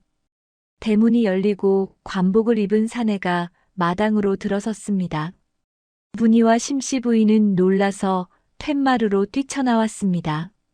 관복을 입은 사내가 고개를 들자 두 여인의 입에서 동시에 탄성이 터져나왔습니다. 하지만 기쁨도 잠시, 사내의 표정은 어두웠고 그의 뒤에는 포승줄에 묶인 죄인들이 줄줄이 엮여 들어오고 있었습니다. 마당에 들어선 관복 입은 사내는 다름 아닌 최진사 댁의 외아들 석기였습니다. 머리에는 관모를 쓰고 허리에는 금으로 장식한 띠를 두른 그의 모습은 몇 달 전 집신 한 켤레를 신고 초라하게 집을 떠나던 그 선비가 맞나 싶을 정도로 위풍당당했습니다. 심씨 부인은 다리에 힘이 풀려 그 자리에 주저앉고 말았습니다. 이것이 꿈인지 생시인지 분간이 가지 않아 멍하니 아들의 얼굴만 바라보았습니다. 분이 역시 입을 틀어막은 채 하염없이 눈물만 흘리고 있었습니다. 석기는 성큼성큼 다가와 툇마루 아래 엎드려 큰 절을 올렸습니다. 어머님, 아버님, 불효자 석기, 장원 급제하여 벼슬을 제수받고 이제야 돌아왔습니다. 그 우렁찬 목소리가 마당을 울리자 그제야 심씨 부인은 정신이 번쩍 들었습니다. 정말 우리 석기란 말이냐? 내가 급제를 했어? 아이고 세상에, 내 아들이 장원 급제를 했어. 심씨 부인은 버선발로 뛰어내려와 아들을 끌어안았습니다. 관복의 까칠한 감촉이 볼에 닿자 뜨거운 눈물이 왈칵 쏟아졌습니다. 방 안에 숨어있던 최진사도 헐레벌떡 뛰쳐나와 아들의 어깨를 감싸쥐고 오열했습니다. 장하다, 내 아들. 우리 가문을 내가 다시 일으켰구나. 죽어도 여한이 없다. 온 집안이 울음바다가 되었지만 이번 울음은 지난날의 서러움과 고통을 씻어내는 기쁨의 눈물이었습니다. 분이는 차마 시부모님과 남편 사이에 끼어들지 못하고 기둥 뒤에서 눈물을 훔치고 있었습니다. 석기는 부모님을 진정시킨 뒤 고개를 돌려 아내를 찾았습니다. 부인, 이리 오시오. 부인이 아니었다면 나는 결코 이 자리에 설 수 없었을 것이오. 석기가 따뜻한 눈빛으로 손을 내밀자 분이는 조심스럽게 다가와 남편의 손을 잡았습니다. 거칠어진 아내의 손을 어루만지는 석기의 눈시울이 다시 붉어졌습니다. 그때 대문 밖에서 웅성거리던 마을 사람들이 포승줄에 묶인 죄인들을 가리키며 수군거렸습니다. 저기 묶여있는 사람들 좀 봐. 저거 왕서방 아니야? 어머, 정말이네. 고리대 금업자 왕서방이랑 그 패거리들이잖아. 그렇습니다. 석기의 뒤에 오라를 받고 꿇어앉아 있는 자들은 바로 몇 달 전 최진사 댁에 쳐들어와 행패를 부렸던 왕서방과 그의 수하들이었습니다. 왕서방은 고개를 푹 숙인 채 벌벌 떨고 있었습니다. 심씨 부인은 왕서방을 보자마자 눈이 뒤집힐 듯 했습니다. 하지만 이제는 사또의 어머니라는 체면이 생겨 함부로 날뛸 수도 없었습니다. 심씨 부인은 부채로 얼굴을 가리며 아들에게 물었습니다. 석기야, 저 흉물스러운 자들은 어찌된 영문이냐? 왜 내 뒤를 따라온 게냐? 한양에서 내려오는 길에 들으니 저 왕서방이 가난한 백성들의 고열을 짜내고 갚을 능력이 없는 자들의 집을 부수며 폐악질을 일삼는다 하더이다. 제가 이곳 신임 사또로 부임하는 길에 첫 번째로 척결해야 할 악행이라 여겨 잡아왔습니다. 석기의 서리빨 같은 호령에 왕서방은 바닥에 머리를 찌으며 살려달라고 빌었습니다. 사또 나으리, 죽을 죄를 지었습니다. 한 번만 용서해 주십시오. 제가 눈이 멀어 나으리의 댁인지도 모르고 내 집이라서가 아니다. 내가 괴롭힌 수많은 사람의 눈물이 너를 이곳에 앉힌 것이다. 여봐라. 저 죄인을 관하로 압송하여 그동안 착복한 재물을 모두 조사하고 억울하게 빼앗긴 백성들의 재산을 돌려주도록 하라. 포졸들이 왕서방을 끌고 나가자 구경하던 마을 사람들은 환호성을 질렀습니다. 만세, 최진사댁 도령 만세. 아이고 속이 다 시원하다. 10년 묵은 체증이 내려가네. 마을 사람들의 환호 속에 최진사댁 마당에서는 조촐하지만 성대한 잔치가 벌어졌습니다. 심씨 부인은 곡간을 활짝 열고 싶었지만 여전히 쌀독은 바닥을 보이고 있었습니다. 하지만 걱정할 필요가 없었습니다.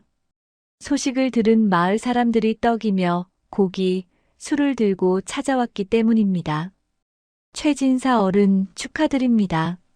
이거 우리 집 암소 잡은 겁니다. 심심아님, 이거 제가 담근 동동주인데 한 잔 받으시지요. 심씨 부인은 평생 처음 받아보는 진심 어린 대접에 어쩔 줄을 몰랐습니다. 예전에는 돈으로 사람을 부렸다면 지금은 덕으로 사람을 얻은 기분이었습니다. 왁자지껄한 잔치 분위기 속에서 심씨 부인은 슬그머니 분이를 불렀습니다. 애야, 며느라. 우리 다락방에 좀 가보자꾸나. 예, 지금 말입니까? 그래.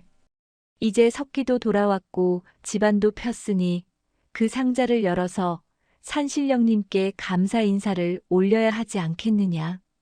그리고 이제는 그 안에 정말로 금은보화가 가득 찼는지 확인도 해보고 싶고 말이다. 심씨 부인의 얼굴에는 예전의 탐욕스러운 눈빛 대신 어린아이 같은 설렘이 가득했습니다. 분이는 미소를 지으며 시어머니를 모시고 남편 석기와 함께 다락방으로 올라갔습니다. 어두컴컴한 다락방 그 한가운데에 낡은 나무 상자가 놓여 있었습니다. 지난 몇 달간 분이와 심씨 부인의 희로애락이 모두 담긴 그 상자였습니다. 심씨 부인은 떨리는 손으로 상자를 어루만졌습니다. 이 상자가 없었으면 나는 화병에 죽었을 게다. 내가 시킨 금기 덕분에 참고 또 참았더니 이런 날이 오는구나. 자, 이제 열어보자. 분명 산신령님이 금덩이를 넣어주셨을 게야. 심씨 부인이 기대에 차서 뚜껑을 활짝 열었습니다. 하지만 상자 안은 텅 비어 있었습니다. 지난번 석기의 노잣돈으로 쓰기 위해 마을 사람들에게 쌀을 나눠주고 난 뒤 다시 채워 넣기 시작한 쌀 한 줌만이 바닥에 깔려 있을 뿐이었습니다. 금덩이도 은덩이도 없었습니다. 심씨 부인의 표정이 순식간에 실망감으로 일그러졌습니다. 이게 뭐냐? 왜 텅 비어 있어? 내가 그토록 화를 참고 덕담을 했는데 산신령님이 나를 속인 게냐? 심씨 부인은 허탈해서 주저앉으려 했습니다. 그때 곁에 서 있던 석기가 조용히 웃으며 품에서 무언가를 꺼냈습니다. 그것은 붉은색 비단에 쌓인 임금님의 교지 임명장과 그가 급제하여 하사받은 어사화였습니다. 석기는 교지와 어사화를 텅 빈 상자 안에 조심스럽게 넣었습니다. 그리고 자신이 차고 있던 금띠를 풀어 그 위에 얹었습니다. 순식간에 낡은 나무 상자가 번쩍이는 관복과 금띠로 가득 찼습니다. 어머님, 산신령님이 속인 것이 아닙니다. 이 상자는 이미 가득 차 있었습니다. 그게 무슨 소리냐? 내 눈에는 쌀 한 줌밖에 안 보였는데. 어머님, 지난 100일 동안 어머님이 참으신 화가 변하여 저의 끈기가 되었고 어머님이 해주신 칭찬이 변하여 저의 자신감이 되었습니다. 그리고 며느리가 모은 절약이 변하여 저를 한양으로 보내준 노잣돈이 되었습니다. 석기는 아내분이를 바라보며 말을 이었습니다. 이 상자에 담긴 것은 눈에 보이는 금은보화가 아니라 무너져가는 집안을 다시 세우려는 어머니의 인내와 부인의 지혜였습니다. 그것들이 모여 제가 장원급제라는 큰 보물을 가져올 수 있었던 것입니다. 그러니 이 상자는 텅 빈 것이 아니라 우리 가족의 운명을 바꾼 가장 귀한 보물단지인 셈이지요. 아들의 말을 듣던 심씨 부인은 멍하니 상자를 바라보았습니다. 낡고 볼품없는 나무 상자. 하지만 생각해보면 이 상자를 핑계로 화를 참지 않았다면 왕서방과 싸워 사단을 냈을 것이고 칭찬을 하지 않았다면 아들은 기가 죽어 공부를 포기했을 것이며 절약을 하지 않았다면 은비녀조차 남아있지 않았을 것입니다. 심씨 부인의 눈에서 다시금 눈물이 주르륵 흘러내렸습니다. 이번에는 깨달음의 눈물이었습니다. 심씨 부인은 상자 옆에 서 있는 며느리 분이의 손을 덥석 잡았습니다. 며느라, 내가 늙어서 눈이 멀었었구나. 진짜 보물은 다락방 상자가 아니라 바로 내 앞에 있는 너였는데 그걸 모르고 너를 그리 구박했으니 나를 용서해다오. 심씨 부인이 고개를 숙이자 분이는 깜짝 놀라 시어머니를 부축했습니다. 어머님 당치 않습니다. 어머님이 굳건히 중심을 잡아주셨기에 가능한 일이었습니다. 이제 고생은 다 끝났습니다. 앞으로는 웃으실 일만 남았습니다. 두 고부의 화해를 지켜보던 석기는 흐뭇한 미소를 지으며 상자 뚜껑을 덮었습니다. 그날 이후 최진사 댁은 완전히 달라졌습니다. 가난했던 살림은 석기의 녹봉으로 넉넉해졌고 허름했던 기와집도 말끔하게 수리되었습니다. 하지만 가장 크게 변한 것은 심씨 부인이었습니다. 심씨 부인은 더 이상 사나운 시어머니가 아니었습니다. 마을 사람들은 심씨 부인을 생불이라 부르기 시작했습니다. 며느리 분이가 지어낸 황금 감나무잎 이야기처럼 심씨 부인은 어려운 이웃을 보면 곡식을 퍼주고 며느리 칭찬을 입에 달고 사는 인자한 마님으로 변모했습니다. 그리고 문제의 그 나무 상자는 어떻게 되었을까요? 최진사 댁 안방 가장 잘 보이는 자리에 비단 보자기 가 씌워진 채 모셔졌습니다. 심씨 부인은 죽는 날까지 그 상자를 며느리 보물 상자라 부르며 가보로 여겼습니다. 세월이 흘러 심씨 부인이 세상을 떠날 때 그녀는 며느리 분이와 손자들을 불러 모으고 유언을 남겼습니다. 내 평생 가장 잘한 일은 저 빈 상자를 믿은 것이었다. 너희들도 살면서 힘든 일이 생기거든 기억하거라. 비어있는 것은 없는 것이 아니라 채울 수 있는 가능성이라는 것을. 그리고 그 안을 채우는 것은 요행이 아니라 너희들의 참고 견디는 마음이라는 것을. 심씨 부인이 눈을 감자 분이는 조용히 눈물을 흘리며 고개를 끄덕였습니다. 그 후로도 오랫동안 최진사 댁, 아니 이제는 정승 벼슬까지 오른 최석기 대감의 집에는 웃음소리가 끊이지 않았습니다. 낡은 나무 상자 하나가 가난과 불화를 삼키고 그 자리에 풍요와 행복을 뱉어낸 것입니다. 지혜로운 며느리 분이의 빈 상자 이야기. 그것은 어쩌면 우리 마음속에도 하나씩 놓여 있는 것인지 모릅니다. 오늘 당신의 마음 상자에는 무엇을 채우시겠습니까? 불평과 짜증 대신 인내와 칭찬 한 스푼을 담아보는 것은 어떨까요? 그것이 언젠가 당신의 인생을 바꿀 황금빛 보물이 되어 돌아올지도 모르니까요.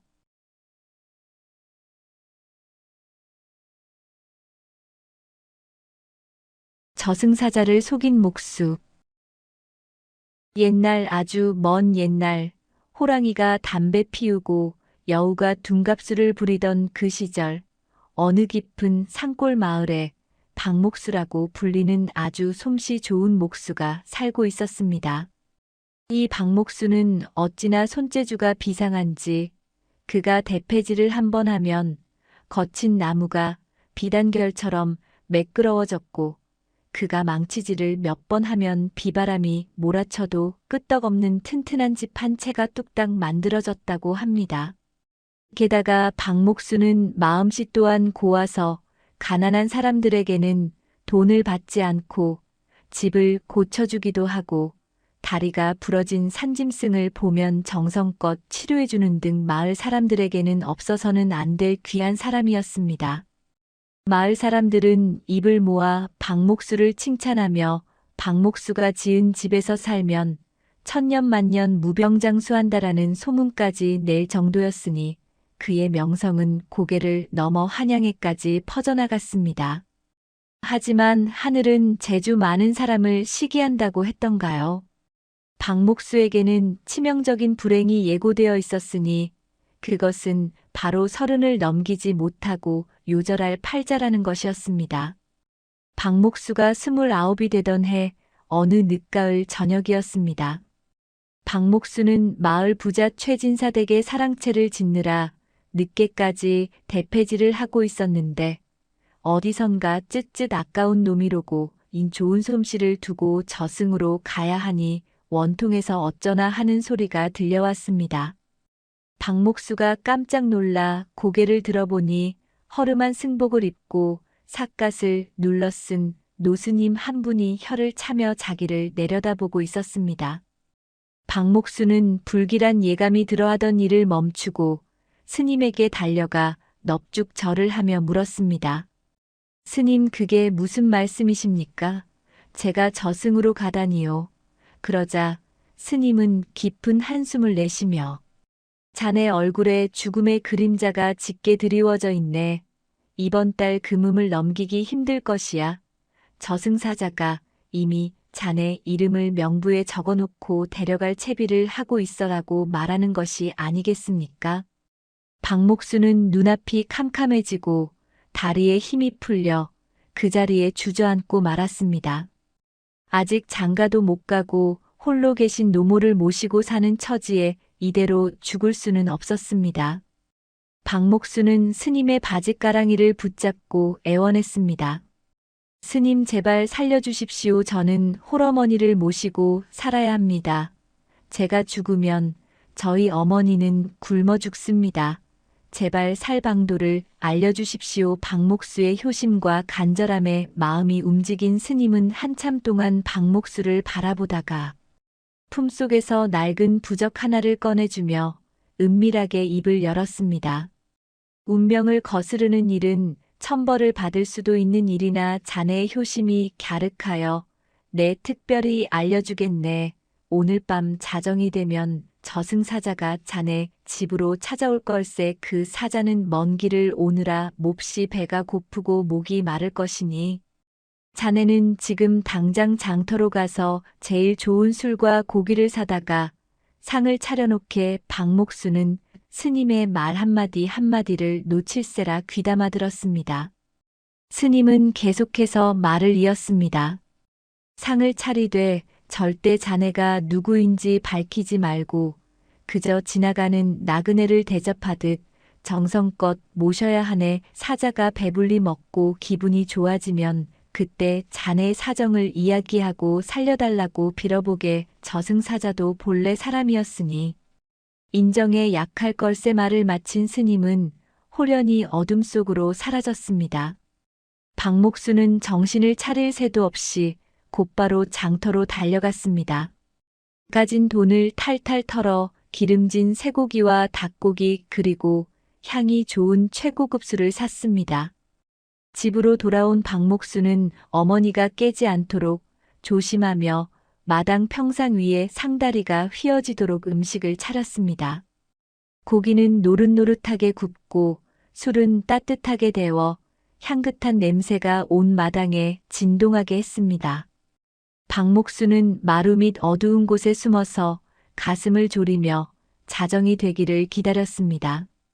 시간은 더디게만 흘러갔고 밤바람은 스산하게 불어와 박목수의 등골을 오싹하게 만들었습니다. 뻐꾹뻐꾹하고 산새 우는 소리마저 저승에서 부르는 소리처럼 들려 박목수는 식은땀을 줄줄 흘렸습니다. 드디어 자정을 알리는 종소리가 멀리서 들려오자 갑자기 마당에 회오리 바람이 윙하고 불더니 음산한 안개가 자욱하게 깔리기 시작했습니다. 그리고 안개 속에서 검은 갓을 쓰고 검은 두루마기를 입은 키가 장승만 한 사내가 뚜벅뚜벅 걸어 들어왔습니다.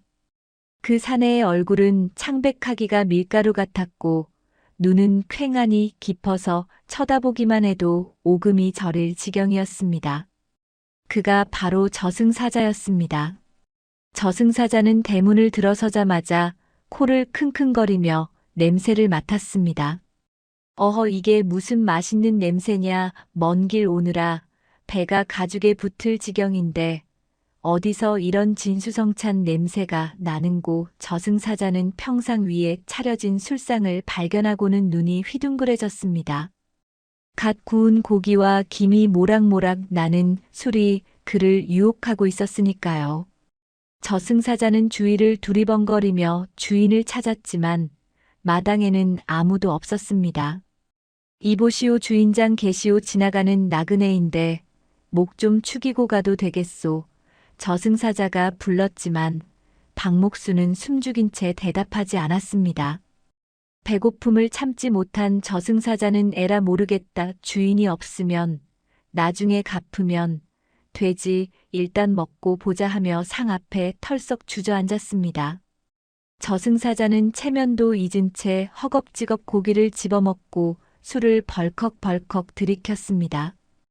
캬, 술맛 한번 기가 막히구나. 고기도 입에서 살살 녹는 것이 임금님 수라상이 부럽지 않아. 저승사자는 연신 감탄하며 음식을 먹어치웠습니다. 숨어서 이 광경을 지켜보던 박목수는 저승사자가 음식을 맛있게 먹는 모습을 보며 조금은 안심이 되었지만 여전히 심장은 쿵쾅거렸습니다. 저승사자가 저 음식을 다 먹고 나서 자신의 이름을 부르면 어쩌나 하는 공포가 밀려왔기 때문입니다. 한참을 정신없이 먹던 저승사자는 어느덧 배가 불렀는지 트림을 꺽하고 내뱉으며 이쑤시개로 이를 쑤시기 시작했습니다. 아, 잘 먹었다. 내 수백 년 동안 저승사자 노릇을 했지만 이렇게 맛있는 술상은 처음 받아보는구나. 도대체 어떤 귀인이 이런 상을 차려놓았을꼬. 기분이 좋아진 저승사자는 콧노래까지 흥얼거리며 두루마기 품속에서 무언가를 꺼냈습니다. 그것은 바로 사람들의 이름과 수명이 적힌 저승명부였습니다. 저승사자는 명부를 펼치며 혼잣말을 했습니다. 자, 배도 채웠으니 이제 할 일을 해야지. 오늘 내가 데려갈 놈이 이 근처에 산다고 했는데 이름이 뭐더라. 박목수는 그 말을 듣는 순간 숨이 멎을 것만 같았습니다. 이제 올 것이 왔구나 싶어 눈을 질끈 감았습니다. 저승사자는 명부를 손가락으로 짚어가며 이름을 찾기 시작했습니다. 강원도 산골 마을에 사는 29살 박목수라. 옳지, 여기 있구나.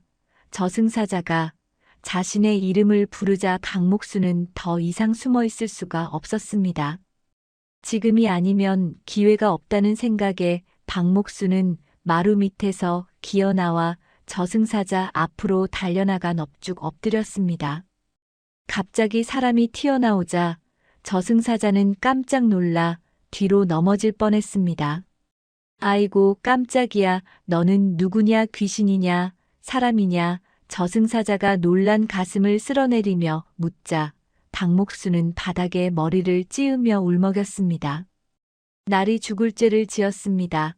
제가 바로 나리께서 찾으시는 박목수입니다. 그 말을 들은 저승사자의 표정이 순식간에 굳어졌습니다. 뭐라, 내가 박목수라고? 그렇다면 이 술상을 차린 것도 내 놈이란 말이냐? 박목수는 흐느끼며 대답했습니다. 예, 그렇습니다. 나리께서 먼 길 오시느라 시장하실 것 같아 제가 정성껏 준비했습니다. 저승사자는 난감한 표정으로 텅 빈 그릇들과 박목수를 번갈아 쳐다보았습니다. 세상에 자기가 잡아가야 할 사람의 밥을 얻어먹다니 저승사자 체면의 말이 아니었기 때문입니다. 저승법에도 얻어먹은 밥값은 해야 한다는 말이 있는데 이미 뱃속으로 들어간 음식을 토해낼 수도 없고 그렇다고 명부에 적힌 사람을 안 데려갈 수도 없는 노릇이라 저승사자는 머리를 극적이며 한숨을 푹 쉬었습니다. 이거 참 곤란하게 되었구나. 내 너를 데려가려고 왔는데 내가 차려준 밥을 이리도 배불리 먹었으니 이를 어쩐단 말이냐. 저승사자는 곰방대를 꺼내 물고 마루 끝에 앉아 깊은 고민에 빠졌습니다. 박목수는 이때다 싶어 더욱 구슬프게 사정했습니다.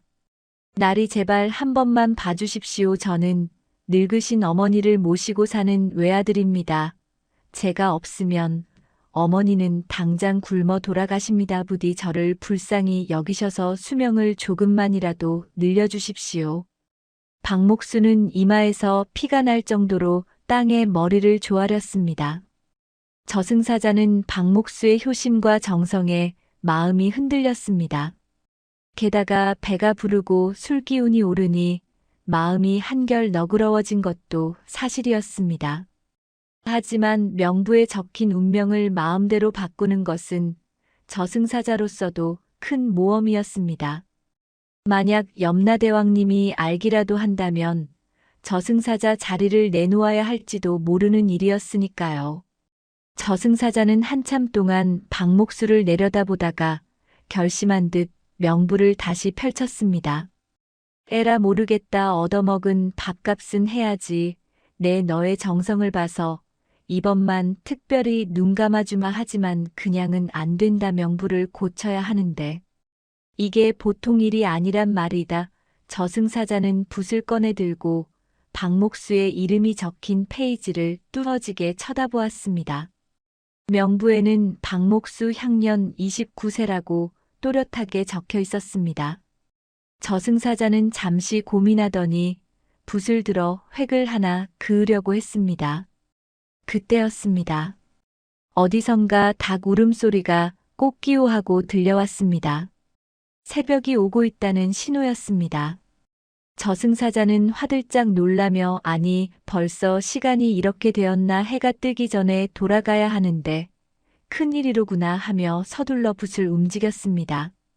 저승사자의 손이 떨리며 명부 위를 스쳐 지나갔습니다. 긴박한 순간 새벽닭은 계속해서 울어대고 저승사자의 이마에는 식은땀이 송골송골 맺혔습니다. 눈앞에는 자신에게 진수성찬을 대접한 박목수가 살려달라고 빌고 있고 손에 든 명부에는 박목수 향년 29세라는 글자가 선명했으니까요. 저승사자는 붓을 쥔 손을 부들부들 떨었습니다. A를 어쩐다. 명부를 함부로 고쳤다가는 염라대왕님께 불벼락을 맞을 텐데 그렇다고 밥값을 안 하고 입을 닦을 수도 없고 저승사자는 갈팡질팡하다가 닭 울음소리가 다시 한번 크게 울리자 눈을 질끈 감았습니다. 에라 모르겠다. 될 대로 되라지. 내 너의 정성이 갸륵하여 딱 한 번만 봐주는 것이다. 저승사자는 붓 끝에 먹물을 듬뿍 묻혀 명부에 적힌 29라는 글자 위에 획을 더하기 시작했습니다. 획 하나를 쓱 긋고 구부리자 29라는 글자는 순식간에 99로 바뀌어 버렸습니다. 29의 죽을 운명이 99가지 사는 운명으로 뒤바뀐 것입니다. 저승사자는 명부를 탁 덮으며 땀을 훔쳤습니다. 자, 이제 됐느냐. 내 너를 99세까지 살게 해주었으니 부디 어머니 잘 모시고 착하게 살 거라. 대신 오늘 일은 죽을 때까지 아무에게도 발설해서는 안 된다. 알겠느냐? 박목수는 너무나 감격하여 바닥에 머리를 쿵쿵 찌으며 대답했습니다. 날이 감사합니다. 이 은혜 죽어서도 잊지 않겠습니다. 10,000,000번 감사합니다. 저승사자는 내 밥값은 했다라는 말을 남기고 새벽 안개와 함께 바람처럼 사라져버렸습니다. 박목수는 저승사자가 사라진 자리를 향해 한참이나 절을 올렸습니다. 날이 밝자 박목수는 다시 태어난 기분이었습니다. 어제까지만 해도 죽을 상이었던 얼굴에는 생기가 돌았고 몸에서는 힘이 솟구쳤습니다. 박목수는 노스님이 알려준 대로 어머니를 더욱 정성껏 모시고 마을 사람들을 돕는 일에도 앞장섰습니다. 그런데 이상한 소문이 돌기 시작했습니다. 그날 밤 박목순의 집에서 검은 옷을 입은 거인 같은 사내를 보았다는 목격담이 나온 것입니다. 하지만 박목순은 시치미를 뚝 떼고 모른 척했습니다. 그렇게 박목순은 30살 고비를 무사히 넘기고 40이 되고 50이 되어도 늙지 않고 건강하게 살았습니다. 오히려 나이가 들수록 목수 솜씨는 더욱 신기에 가까워져 그가 지은 집은 천년을 간다는 명품이 되었습니다. 그러던 어느 날 박목수가 60이 넘었을 때였습니다. 마을에 흉년이 들어 사람들이 굶주리고 전염병까지 돌아 민심이 흉흉해졌습니다. 엎친 데 덮친 격으로 마을을 지키던 오래된 당산나무가 벼락을 맞아 쓰러지는 불길한 일까지 일어났습니다. 마을 사람들은 당산나무가 쓰러져서 마을에 재앙이 닥친 것이라며 불안해했습니다. 그때 마을 원님이 박목수를 불렀습니다. 자네가 이 나라 제일가는 목수라 들었네. 쓰러진 당산나무를 대신할 새로운 정자를 지어주게. 그 정자에서 제사를 지내면 마을의 우환이 사라질 것이야. 박목수는 원님의 부탁을 흔쾌히 수락했습니다. 박목수는 마을 뒷산에 있는 가장 크고 튼튼한 나무를 베어 정자를 짓기 시작했습니다. 그런데 기둥을 세우려고 땅을 파던 중 땅속에서 이상한 항아리 하나가 나왔습니다. 박목수가 조심스럽게 항아리 뚜껑을 열어보니 그 안에는 놀랍게도 황금 두꺼비가 한 마리 들어 있었습니다. 살아있는 두꺼비가 아니라 순금으로 만든 두꺼비상이었습니다. 함께 일하던 인부들이 눈이 휘둥그레져서 소리쳤습니다. 목수 어른, 이건 보물입니다. 벼락 부자가 되셨습니다. 하지만 박목수는 고개를 저었습니다. 이건 내 것이 아닐세. 이 땅의 주인인 마을 사람들을 위해 써야지. 박목수는 황금 두꺼비를 팔아 쌀을 사서 굶주리는 마을 사람들에게 나눠주고 병자들을 위한 약재를 구했습니다. 박목수의 선행 덕분에 마을 사람들은 굶주림과 병마에서 벗어날 수 있었고 마을에는 다시 활기가 돌기 시작했습니다. 사람들은 박목수를 살아있는 부처님이라 부르며 칭송했습니다. 그런데 이 소문이 하늘나라에 있는 염라대왕의 귀에까지 들어간 것이 문제였습니다. 사실 염라대왕은 저승명부를 검토하다가 박목수의 이름을 발견하고 고개를 갸웃거리고 있었습니다. 이상하다. 분명히 이놈은 30년 전에 데려왔어야 할 놈인데 어찌하여 명부에는 99세까지 산다고 적혀 있단 말이냐. 염라대왕은 명부를 이리저리 살펴보았지만 붓 자국이 너무나 감쪽 같아서 위조된 사실을 알아채지 못했습니다. 하지만 의심을 거둘 수 없었던 염라대왕은 당시 박목수를 데리러 갔던 저승사자를 소환했습니다.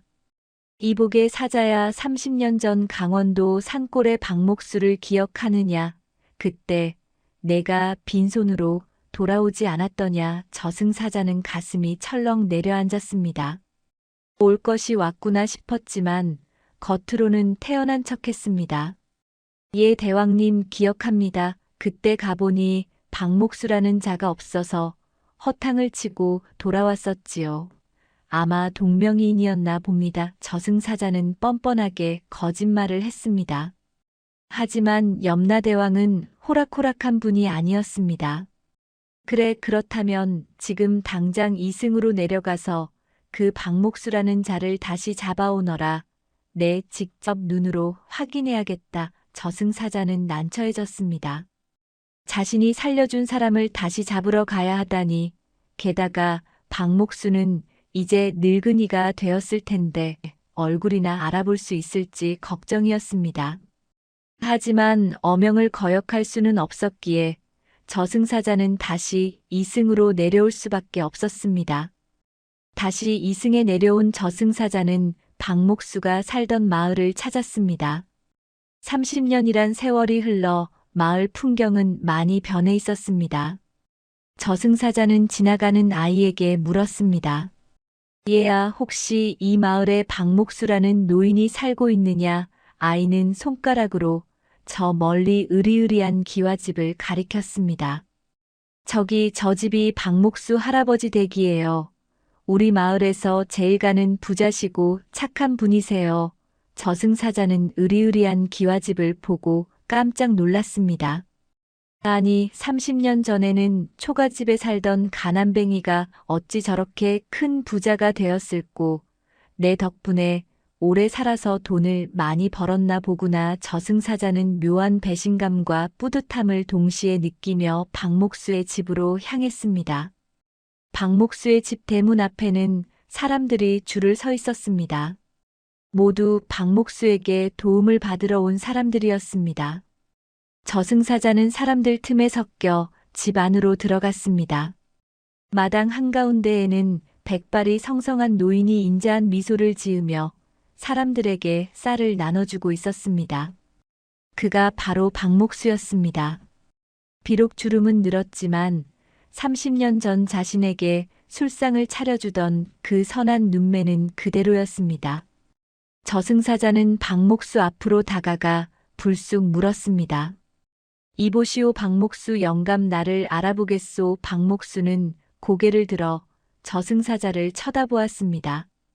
30년 전과 똑같은 검은 갓에 검은 두루마기를 입은 저승사자를 보는 순간 박목수의 눈동자가 흔들렸습니다.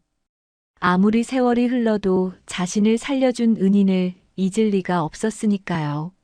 하지만 박목수는 침착하게 시치미를 뗐습니다. 뉘신지요. 저는 처음 뵙는 분입니다만. 저승사자는 피식 웃으며 박목수의 귀에 대고 속삭였습니다. 허허, 나를 잊었다고? 섭섭하구만. 자네가 차려준 그 맛있는 술과 고기 맛을 나는 아직도 잊지 못하는데 말이네. 그제야 박목수는 저승사자의 손을 덥석 잡으며 눈시울을 붉혔습니다. 날이 다시 오셨군요.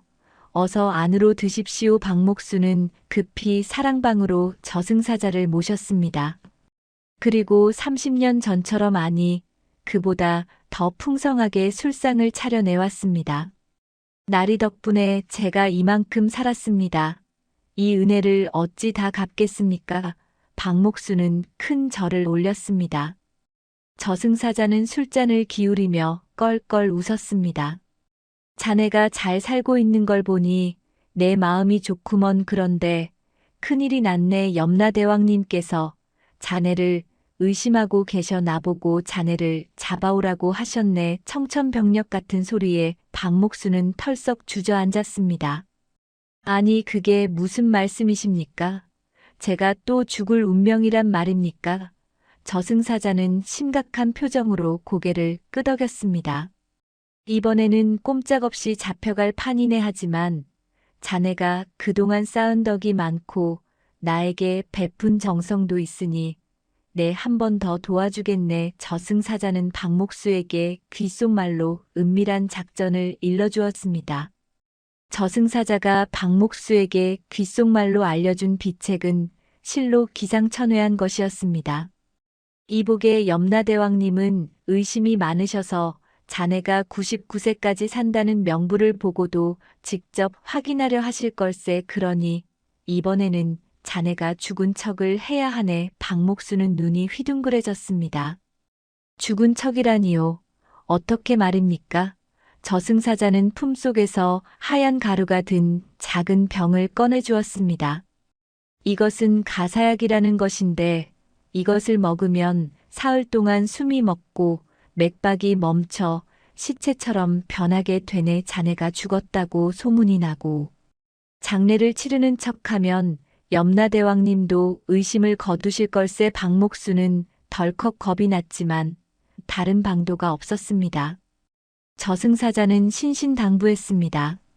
내가 염라대왕님께 자네가 죽었다고 보고할 테니 자네는 오늘 밤 당장 이 약을 먹고 관 속에 들어가 있게. 사흘 뒤에 내가 다시 와서 깨워주겠네. 저승사자가 돌아가고 난 뒤 박목수는 가족들을 불러 모았습니다.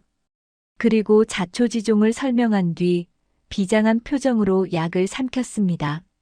얼마 지나지 않아 박목수는 깊은 잠에 빠져들었고 정말로 숨이 멎은 듯 몸이 싸늘하게 식어갔습니다. 가족들은 저승사자의 말을 믿고 곡을 하며 장례 준비를 서둘렀습니다. 아이고, 우리 대감마님께서 갑자기 돌아가시다니 이게 무슨 날벼락인가 박목수의 부고 소식은 삽시간에 퍼져나갔고 마을 사람들은 모두 슬퍼하며 박목수의 집으로 모여들었습니다. 한편 저승으로 돌아간 저승사자는 염라대왕 앞에 엎드려 보고했습니다. 대왕님 분부대로 박목수를 잡으러 갔으나 그자는 이미 노안으로 숨을 거둔 뒤였습니다. 집안이 초상집이 되어 곡소리가 진동하더이다. 염라대왕은 눈을 가늘게 뜨고 저승사자를 쏘아보았습니다. 그래, 내가 직접 확인하러 가겠다. 염라대왕은 의심을 거두지 않고 직접 이승으로 행차했습니다. 저승사자는 등줄기에 식은땀이 흘렀지만 태어난 척 염라대왕을 뒤따랐습니다. 염라대왕이 박목수의 집에 도착했을 때는 이미 입관이 끝나고 관뚜껑이 덮여 있었습니다. 집안 가득한 향 냄새와 사람들의 울음소리가 진동했습니다. 염라대왕은 관 앞으로 성큼성큼 다가갔습니다. 그러고는 쩌렁쩌렁한 목소리로 외쳤습니다. 관뚜껑을 열어라. 내 직접 시신을 확인해야겠다. 상주 노릇을 하던 박목수의 아들은 기겁을 했지만 눈앞에 있는 거구의 사내가 뿜어내는 기세에 눌려 떨리는 손으로 관 뚜껑을 열었습니다. 관 속에는 박목수가 수의를 입고 뻣뻣하게 누워 있었습니다. 염라대왕은 박목수의 코 밑에 손을 대보고 가슴에 귀를 대보았습니다. 숨소리도 들리지 않고 심장 박동도 느껴지지 않았습니다. 영락없는 시체였습니다. 염라대왕은 그제야 고개를 끄덕였습니다. 진짜로 죽었구나. 내가 괜한 의심을 했어. 명부에 적힌 대로 99세까지 살다 죽은 것이 맞군. 염라대왕은 안도하며 저승으로 발길을 돌렸습니다. 저승사자는 그 뒤를 따르며 안도의 한숨을 내쉬었습니다. 휴, 10년 감수했네. 사흘 뒤 약속대로 저승사자는 몰래 박목수의 무덤을 찾아왔습니다. 박목수는 가짜 무덤 속에 안치되어 있었습니다. 저승사자가 관 뚜껑을 열고 해독제를 먹이자 박목수는 기지개를 켜며 눈을 번쩍 떴습니다. 아이고, 잘 잤다. 여기가 어디요? 저승사자는 껄껄 웃으며 박목수를 일으켜 세웠습니다. 자네 연기가 아주 일품이더군. 염라대왕님도 감쪽같이 속아 넘어갔네. 이제 자네는 자유의 몸이야. 박목수는 저승사자의 손을 잡고 덩실덩실 춤을 추었습니다. 날이 정말 감사합니다. 이 은혜는 내세에 가서라도 꼭 갚겠습니다. 저승사자는 흐뭇한 미소를 지으며 말했습니다. 내세는 무슨 이번 생이나 잘 마무리하게 되신 앞으로는 이름도 바꾸고 다른 마을로 가서 조용히 살게나. 혹시라도 염라대왕님이 다시 알게 되면 그때는 나도 어쩔 도리가 없네. 박목수는 저승사자의 조언대로 짐을 꾸려 가족들과 함께 아무도 모르는 깊은 산골로 이사를 갔습니다. 이름도 김노인으로 바꾸고 목수일 대신 농사를 지으며 살았습니다. 하지만 낭중지추라고 했던가요? 박목수의 뛰어난 손재주는 숨길 수가 없었습니다. 마을 사람들이 집을 짓다가 어려움을 겪으면 어느새 나타나 뚝딱 해결해 주었고 망가진 농기구도 순식간에 고쳐주었습니다. 사람들은 그를 신비의 김노인이라 부르며 따랐습니다. 박목수는 그렇게 자신의 정체를 숨긴 채 무려 99세가 넘도록 장수했습니다. 100세가 되던 해 생일날 박목수는 가족들을 불러 모아놓고 성대한 잔치를 벌였습니다. 자식들과 손자 증손자들까지 모여들어 마당이 꽉 찰 정도로 북적거렸습니다. 박목수는 그들의 재롱을 보며 허허 웃었지만 그의 눈빛은 어딘가 먼 곳을 응시하는 듯 깊고 고요했습니다. 잔치가 끝나고 밤이 깊어지자 박목수는 가족들을 다 물리고 홀로 사랑방 툇마루에 앉았습니다. 휘영청 밝은 달빛이 마당에 가득 차고 가을 귀뚜라미 소리만이 자장가처럼 들려왔습니다. 박목수는 자신의 거칠어진 손을 가만히 내려다보았습니다. 평생 나무를 만지고 집을 짓고 사람을 살렸던 손이었습니다. 허허 이만하면 되었다. 참으로 길고 재미난 소풍이었어. 박목수가 혼잣말을 하며 밤하늘을 올려다보는데 닫혀있던 살인문이 소리도 없이 스르르 열렸습니다. 그리고 달빛을 등지고 익숙한 검은 그림자가 마당으로 들어섰습니다. 30년 전 아니 70년 전 보았던 그 검은 각과 검은 두루마기 그대로 늙지도 변하지도 않은 저승사자였습니다. 저승사자는 마루에 걸터앉은 박목수를 보며 빙그레 미소를 지었습니다. 박목수 아니 김노인이라 불러야 하나 그동안 잘 지냈는가. 박목수는 마치 기다렸다는 듯이 자리에서 일어나 옷매무새를 다듬었습니다. 어서 오십시오. 날이 내 언젠가 오실 줄 알고 기다리고 있었습니다. 그런데 이번에는 조금 늦으셨구려. 내 나이 벌써 100살이 넘었소이다. 박목수의 농담에 저승사자도 껄껄 웃으며 대답했습니다. 자네가 워낙 솜씨 좋게 숨어 사는 바람에 찾느라 애 좀 먹었네. 그리고 자네가 지은 집들이 워낙 튼튼해서 그 집에 사는 사람들이 도통 죽지를 않으니 데리러 올 틈이 있어야지. 두 사람은 마치 오랜만에 만난 묵은 친구처럼 마루에 나란히 걸터앉아 밤바람을 쐬었습니다. 저승사자가 품속에서 낡은 명부를 꺼내 보였습니다. 자네 이름 옆에 적혔던 숫자들도 이제는 다 달아 없어졌네. 염라대왕님도 이제는 자네를 찾는 걸 포기하셨지. 하지만 이제는 자네가 결정해야 할 때가 아닌가 싶어왔네. 더 머물 텐가 아니면 나와 함께 가겠는가. 박목수는 잠시 잠든 가족들이 있는 안방 쪽을 바라보았습니다. 창호지 문 너머로 고른 숨소리가 들려왔습니다. 박목수는 고개를 돌려 저승사자를 보며 편안한 표정으로 말했습니다. 욕심부려 덤으로 얻은 70년입니다. 과분하게 행복했습니다. 이제 더 바라면 그건 도둑놈 신보지요. 갑시다 내 친구여. 박목수는 지팡이 대신 저승사자가 내민 손을 잡고 일어섰습니다. 몸이 깃털처럼 가벼워지는 것이 느껴졌습니다. 박목수는 마지막으로 자신이 평생을 바쳐 지은 집을 한번 쓰다듬어 보았습니다. 기둥 하나 석가래 하나에 그의 땀과 정성이 배어 있었습니다. 잘 있거라 내 집아 잘 있거라 내 가족들아. 박목수는 뒤를 돌아보지 않고 저승사자와 나란히 달빛 속으로 걸어갔습니다.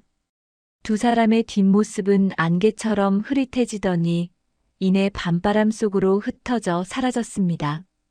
다음 날 아침 가족들이 방문을 열었을 때 박목수는 툇마루에 앉아 깊은 잠에 든 것처럼 평온한 얼굴로 세상을 떠나 있었습니다. 그의 입가에는 옅은 미소가 걸려 있었는데 그 모습이 마치 좋은 꿈을 꾸고 있는 어린아이 같았다고 합니다. 박목수가 떠난 뒤에도 그가 지은 집들은 비바람에도 끄떡없이 마을을 지켰습니다.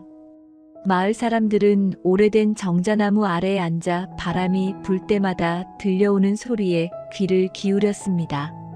쓱싹쓱싹 대패질하는 소리, 뚝딱뚝딱 망치질하는 소리가 바람결에 실려 온다고 믿었기 때문입니다. 저승사자마저 감동시켰던 박목수의 따뜻한 마음과 지혜는 세월이 흘러도 잊히지 않고 전설이 되어 오늘날까지 전해져 내려오고 있습니다. 어쩌면 우리가 살고 있는 이 튼튼하고 따뜻한 집 어딘가에도 박목수의 보이지 않는 손길이 다 우리를 지켜주고 있는 것은 아닐까요?